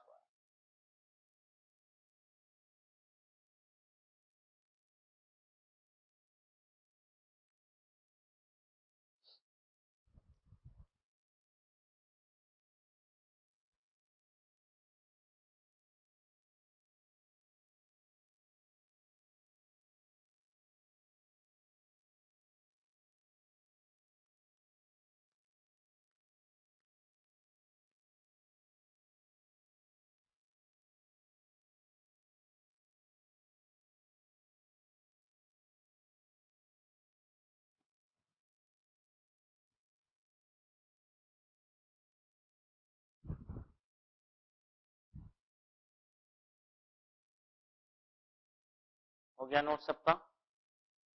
चलिए उसके बाद regression में देखिए properties दी हुई हैं, कुछ फॉर्मूला तो आपको लिखवाई दिया हमने, प्रॉपर्टीज दी हुई है रिग्रेशन में, उसे पढ़ते हैं। पॉइंट नंबर 1 है एक्स बार वाई बार। एक्स बार का मतलब होता है एक्स का मीन और वाई बार का मतलब वाई मीन। एक्स मीन और y mean is the point of intersection of two regression equation. मान लीजिए हम आपको दो रिग्रेशन इक्वेशन दे देते हैं, ठीक है, तो कहता है दो रिग्रेशन इक्वेशन का जो इंटरसेक्शन पॉइंट होता है, what is intersection point of two equation, simultaneously solve कर दीजिए, जो वैल्यू आती है एक्स और वाई की वही क्या होता है, इंटरसेक्शन पॉइंट। ठीक है, कह रहा है जो साइमल्टेनियस जो हम इक्वेशन आपको देंगे, ठीक है, दो रिग्रेशन इक्वेशन, उसे सॉल्व कर देने से जो आपको वैल्यू निकलती है एक्स और वाई की, वो पता है क्या है, एक्स बार और वाई बार। तो याद रहेगा दो रिग्रेशन इक्वेशन को जब हम सॉल्व करेंगे तो जो एक्स और वाई की वैल्यू आएगी वो क्या होगी, एक्स मीन और वाई मीन। ठीक है, दूसरी बात, b Y x into b x y, b Y x into b x y will be equal to correlation square. यानी आपको कोरिलेशन का फॉर्मूला एक दूसरा चाहिए, तो correlation is equal to root over b Y x into b x y. ठीक है, what is b Y x, regression coefficient of y on x, और ये क्या है, b x y, regression coefficient of x and y. ठीक है, इन दोनों को मल्टीप्लाई करिए, रूट ओवर कर दीजिए, ये पता है क्या देगा आपको, कोरिलेशन, एक्स और वाई का कोरिलेशन। तीसरा, both regression coefficient must have same sign, that is either both are positive और both are negative. Both the regression coefficient यानी बी वाई एक्स और बी एक्स वाई दोनों का साइन हमेशा बराबर होगा, अगर एक पॉजिटिव आ रहा है तो दूसरा भी पॉजिटिव होगा, एक निगेटिव है तो दूसरा भी निगेटिव ही होगा। Correlation coefficient is the geometric mean of regression coefficient. तो ये तो फॉर्मूला नंबर 2 से हमें पता ही चल गया ज्योमेट्रिक मीन कैसे निकाला जाता है। ए और बी का ज्योमेट्रिक मीन बताइए कैसे निकालेंगे? Root over a b. Geometric mean of a and b क्या होता है? Root a b. ठीक है, तो कह रहा है कोरिलेशन कोफिशिएंट ज्योमेट्रिक मीन होता है किसका? रिग्रेशन कोफिशिएंट का। ये तुमको पता ही है, correlation coefficient is equal to root over b Y x into b x y. ठीक है, if one of the regression coefficient is greater than 1, the other has to be less than 1. एक अगर 1 से ज्यादा आएगा तो दूसरा वाला 1 से हमेशा कम आएगा। ठीक है, देन सिक्स्थ प्रॉपर्टी,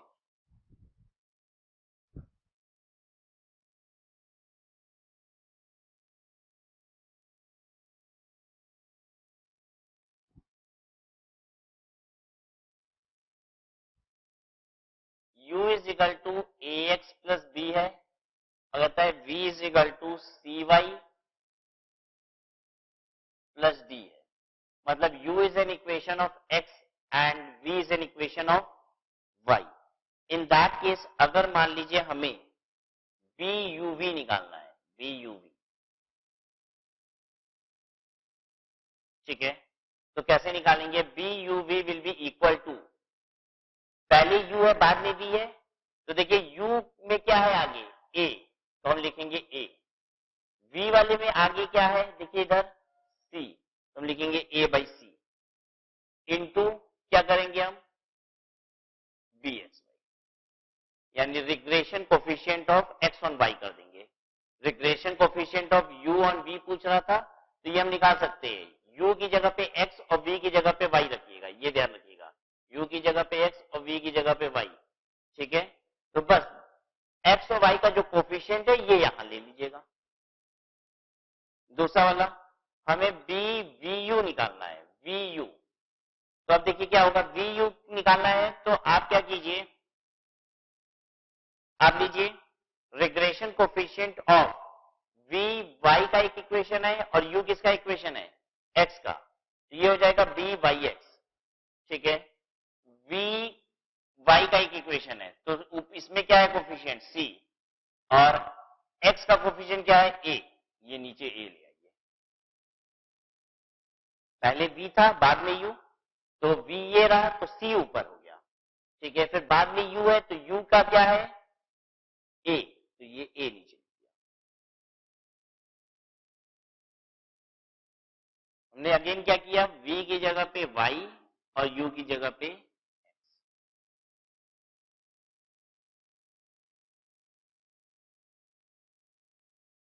तो बताना ये चाहता है ये कि अगर आपके पास u है एक इक्वेशन x का और v है एक इक्वेशन y का, और अगर हमें रिग्रेशन कोफिशिएंट मालूम है x ऑन y और y ऑन x, तो हम क्या कर सकते हैं? Regression coefficient u on v and v on u भी निकाल सकते हैं।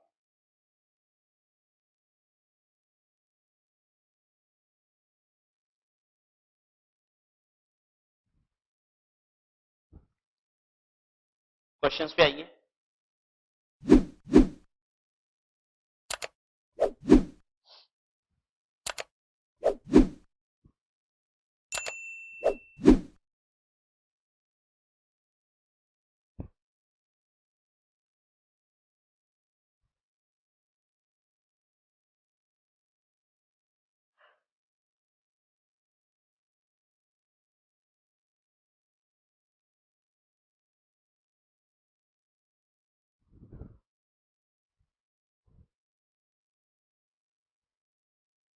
Question number 15, the two regression equations are, दो रिग्रेशन इक्वेशन आपको दिया हुआ है, the means of x and y are. Regression equation को अगर हम सॉल्व करेंगे तो एक्स और वाई की जो वैल्यू आती है वो क्या होती है? मीन ऑफ एक्स और मीन ऑफ वाई तो होती है। ठीक है, तो दो इक्वेशन दिया हुआ है, इसे सॉल्व कर दीजिए बस। 2x plus 3y is equal to 7 और दूसरा है 3x minus 2y is equal to 4।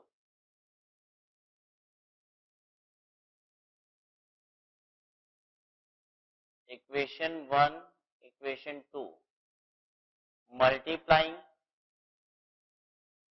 Equation 1 by 3 and equation 2 by 2. 6x plus 9y is equal to 21. 6x minus 4y is equal to 8.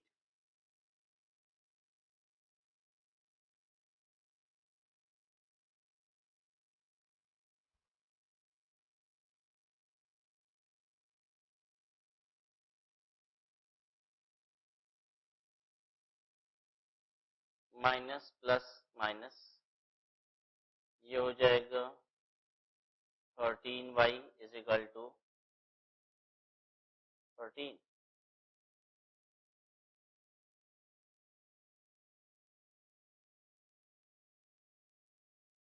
y is equal to 1.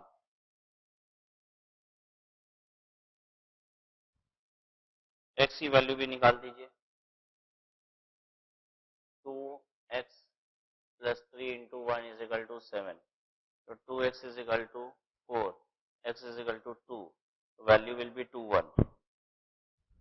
Mean of x is 2 and mean of y is 1.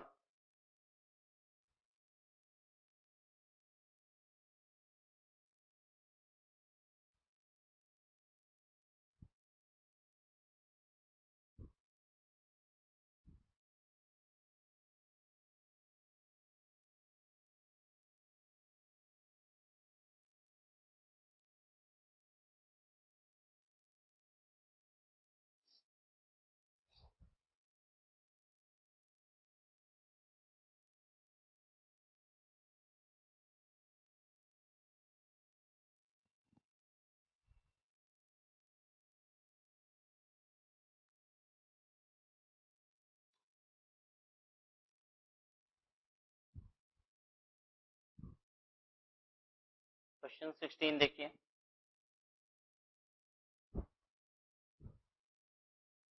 The two regression equations are क्या क्या है?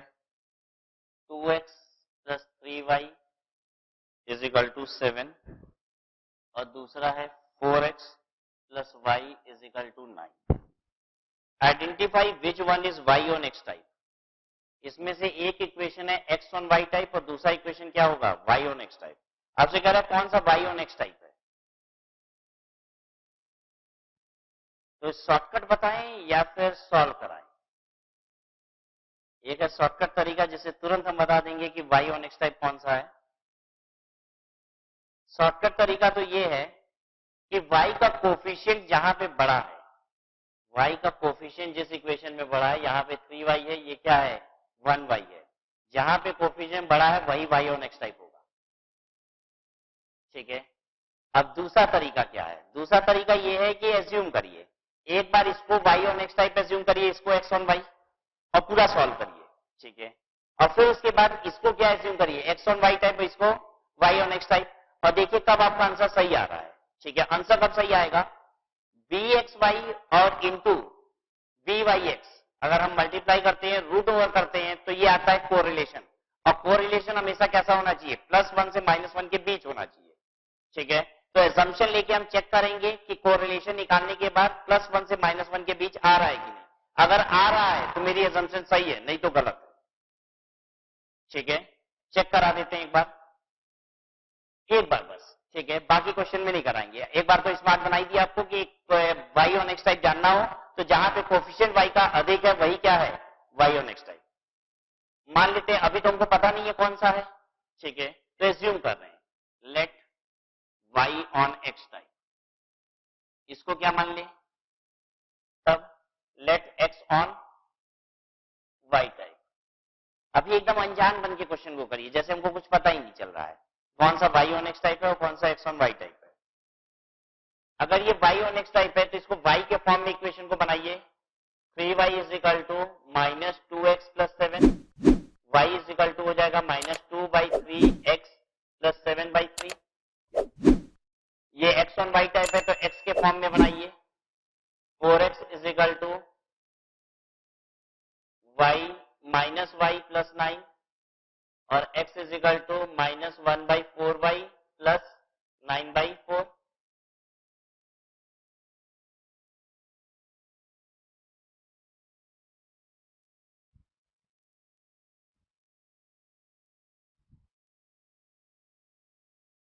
ठीक है,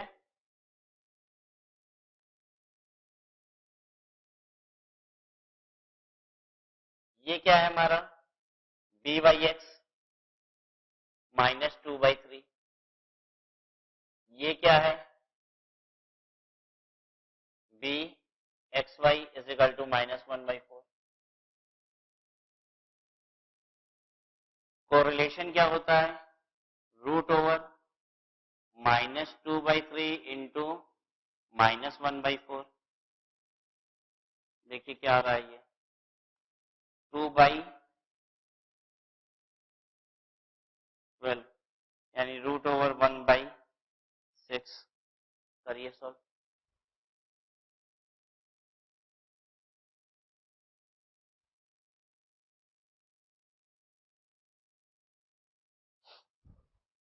बोलिए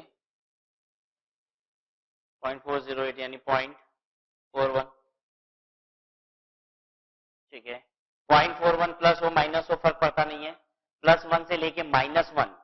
ठीक है, ये बीच अगर है कोरिलेशन आपका, तो इसका मतलब ये जो एजम्पशन हम ले रहे हैं ये सब क्या है सही है। ठीक है, कोरिलेशन की सही वैल्यू आ रही है। ठीक है, कोरिलेशन परफेक्टली सेटिस्फाई कर रहा है and therefore we can say that our assumption is correct and what assumption we had taken is कि this is y on x type।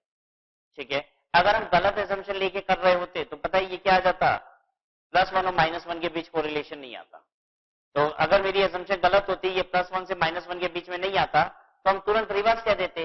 अगर हम यहाँ पे assume किए होते y on x type, ठीक है, तो हम कहते ये वाला y on x type नहीं है, कौन सा है ये वाला है। ठीक है, assumption हमारी करेक्ट है। आप ऐसे लिखेंगे since r lies between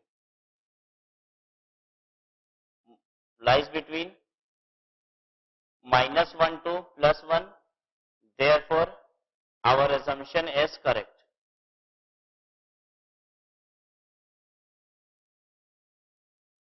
अगर हमारी assumption करेक्ट है तो पहला हमारा इक्वेशन मेरा y on x टाइप है, first equation, answer is a.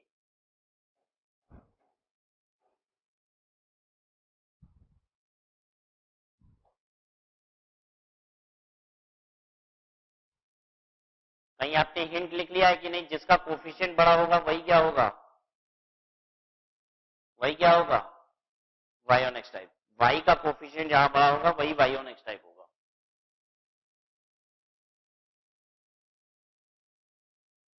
अच्छा, किसी कोई क्वेश्चन दे दिया जिसमें y का कोफिशिएंट बराबर कर दिया, तब क्या करेंगे, तब ये करना पड़ जाएगा। ठीक है, और नॉर्मली ऐसे क्वेश्चन आते नहीं है, तो निश्चिंत रहने वाली बात यह है कि क्वेश्चन वही आता है जिसमें आप तुरंत आंसर कर पाए, और y का कोफिशिएंट बड़ा है तो आप y on x टाइप उसे बोल दीजिएगा। सिखाया बस इसलिए है ताकि हमको पता रहे कि सॉल्व भी कैसे करते हैं। Question number 17, given the regression equation as 3x plus y is equal to 13 and 2x plus 5y is equal to 20, which one is the regression equation of y on x?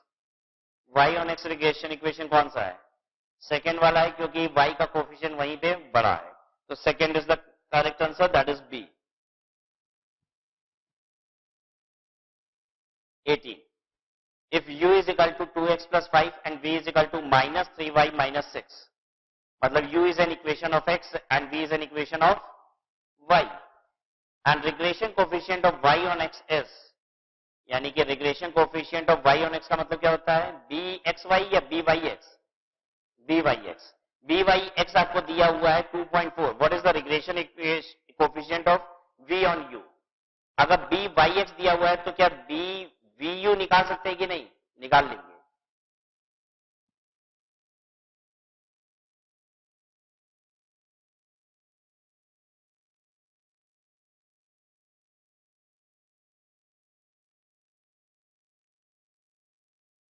देखिए 18, u is equal to 2x plus 5 and v is equal to -3y minus 6।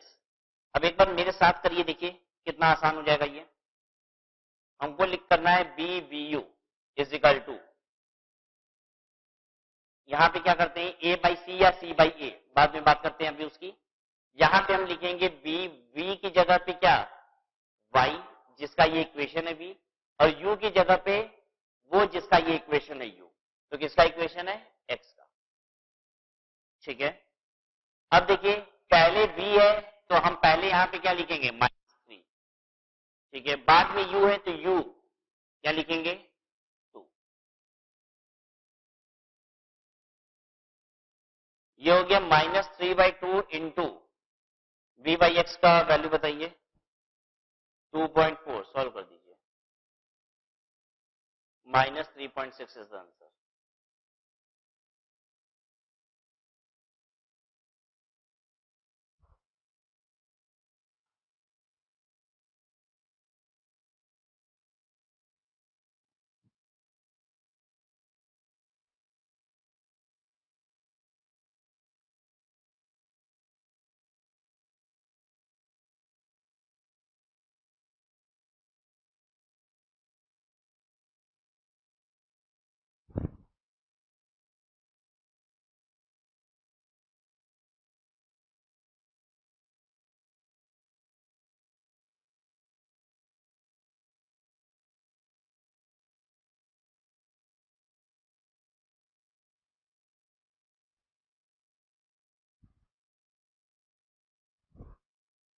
If the two regression lines in a bivariate distribution are x plus 9y is equal to 7 and y plus 4x is equal to 16, then S stands for standard deviation. Then standard deviation x is to standard deviation y. देखिए equation क्या क्या दिया हुआ है, कहता है x plus 9y is equal to 7 और दूसरा है y plus 4x is equal to 16।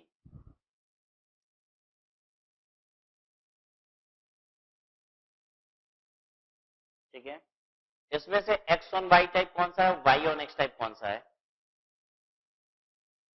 ये कौन सा है, this is y on x type, y on x type. अगर y ऑन x टाइप है तो एक काम करिए, इसको y के फॉर्म में बनाइए, 9y is equal to -x plus 7, y is equal to -1/9x plus 7/9। ठीक है, ठीक है,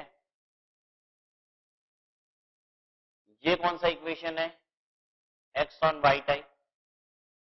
if this is x on y type तो इसको x के फॉर्म में बनाते हैं, 4x is equal to -y plus 16, x is equal to -1/4 y plus 16/4 का मतलब 4। ठीक है, y ऑन x टाइप है तो इससे निकलेगा b/x इज इक्वल टू -1/9 और bxy इज इक्वल टू -1/4। एक चीज आपको याद है, आपने पढ़ा था कि जो दोनों हमारे रिग्रेशन कोफिशिएंट होते हैं उनकी साइन क्या होती है, सेम होती है। ठीक है, देखिए एक माइनस निकला तो दूसरा भी क्या निकला, माइनस।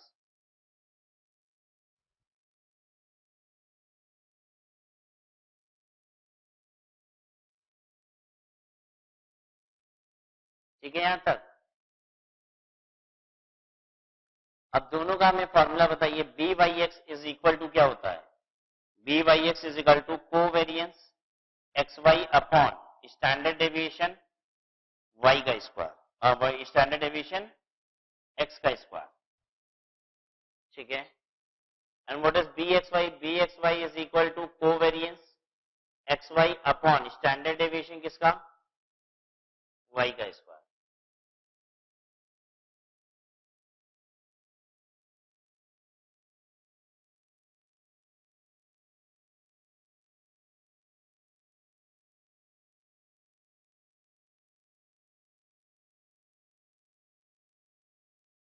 इन दोनों इक्वेशन को डिवाइड कर दीजिए, इस इक्वेशन को यहां लाइए, डिवाइड करिए, bxy is equal to covariance xy upon sdy square.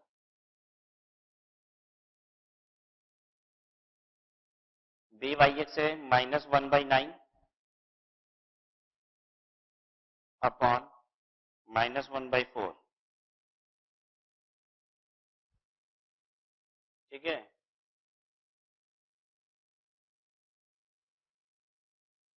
देखिए यहाँ पे क्या होगा, ये रिवर्स कर जाएगा अगर यहाँ पे, तो ये बन जाएगा H D Y square upon H D x square, covariance x Y और कोवेरियंस एक्स वाई कट जाएगा, तो H D Y square upon H D x square. Solve करिए इस इक्वेशन को। -1/9 अपॉन -1/4 का मतलब क्या है, 4/9। 4/9 is equal to H D Y square upon H D x square, ठीक है ना। दोनों तरफ रूट ले लीजिए, ये हो जाएगा 2/3 is equal to H D Y upon H D x.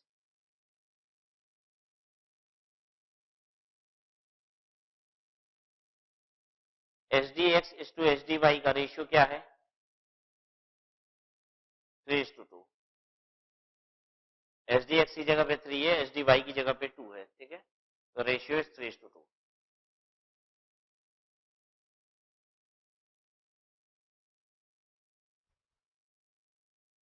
Answer is a.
ठीक है,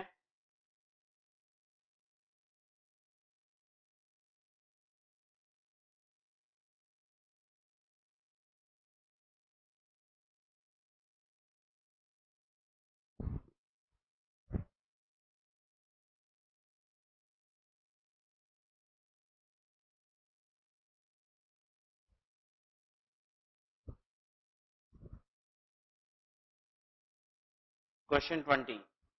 If two regression lines are 3x is equal to y or 4x is equal to 3x, then r is equal to, एक है equation 3x is equal to y, दूसरा equation है 4y is equal to 3x, और हमें एक correlation निकालना है। तो हमको तो मालूम है कोरिलेशन का फॉर्मूला क्या लगा देते हैं, रूट के अंदर dxy इंटू byx। तो हमें एक बात बताइए, कौन सा x on y टाइप है, कौन सा y on x टाइप है, ताकि हम bxy और byx निकाल लें। ये वाला क्या है, this is x on y type. ये वाला क्या है, y on x टाइप। तो इसको x के फॉर्म में कर दीजिए, तो x is equal to 1/3y, ठीक है, और इसको y के फॉर्म में कर दीजिए, तो y is equal to 3/4x, ठीक है। अब इसको 1/3 को क्या बोलेंगे, ये क्या है, bxy, bxy इज 1/3। इसको क्या बोलेंगे 3/4 को, बोलो, byx इज इक्वल टू 3/4। अब को रिलेशन होता ही क्या है, root over bxy into byx, root over 1/3 into 3/4, यानी रूट ओवर 1/4, यानी RS 1/2। देख लीजिए कौन सा आंसर होगा, C 0.5।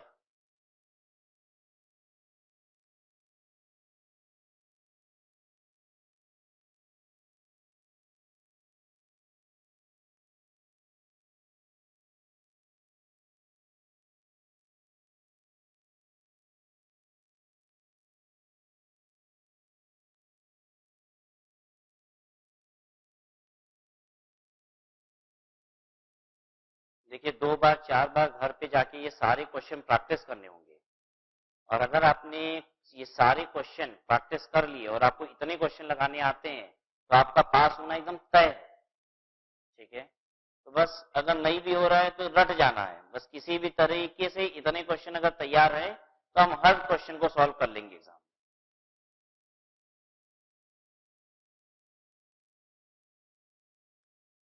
Question 21, the regression line of y on x is kx minus y plus 4 is equal to 0 and that of x on y is x minus 4y minus 5 is equal to 0, then अच्छा तो पहले y on x और x on y type से हम byx और bxy निकालते हैं। ठीक है,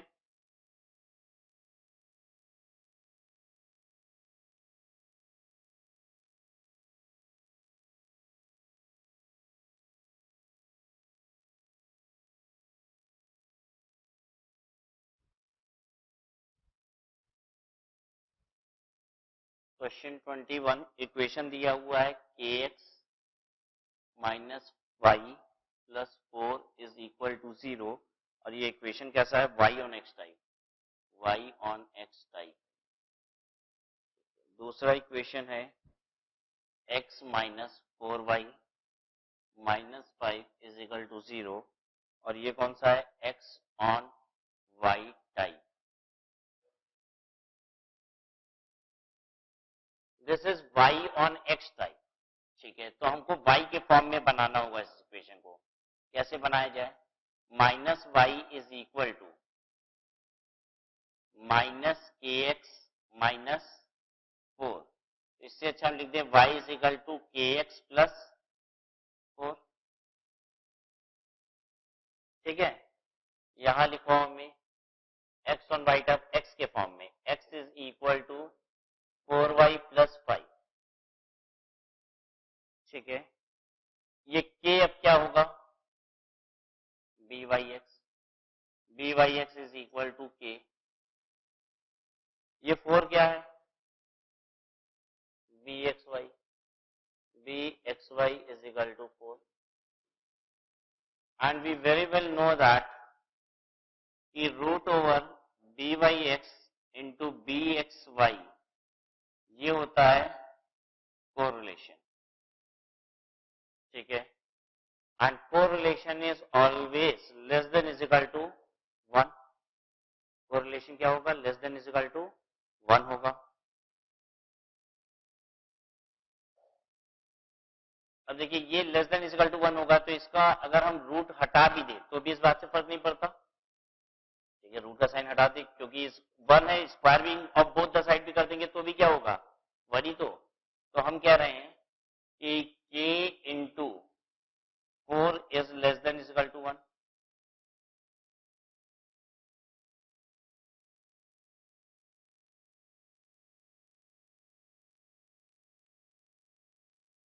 यानी k is less than is equal to 1/4।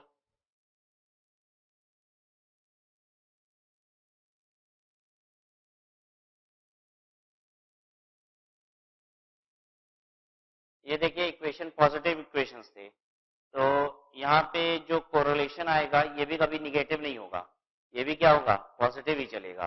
तो अब कौन सा आंसर ठीक लग रहा है इसमें से देख लीजिए। हाँ, this A is the correct answer. 0 less than is equal to k less than is equal to 1/4, A is the correct answer.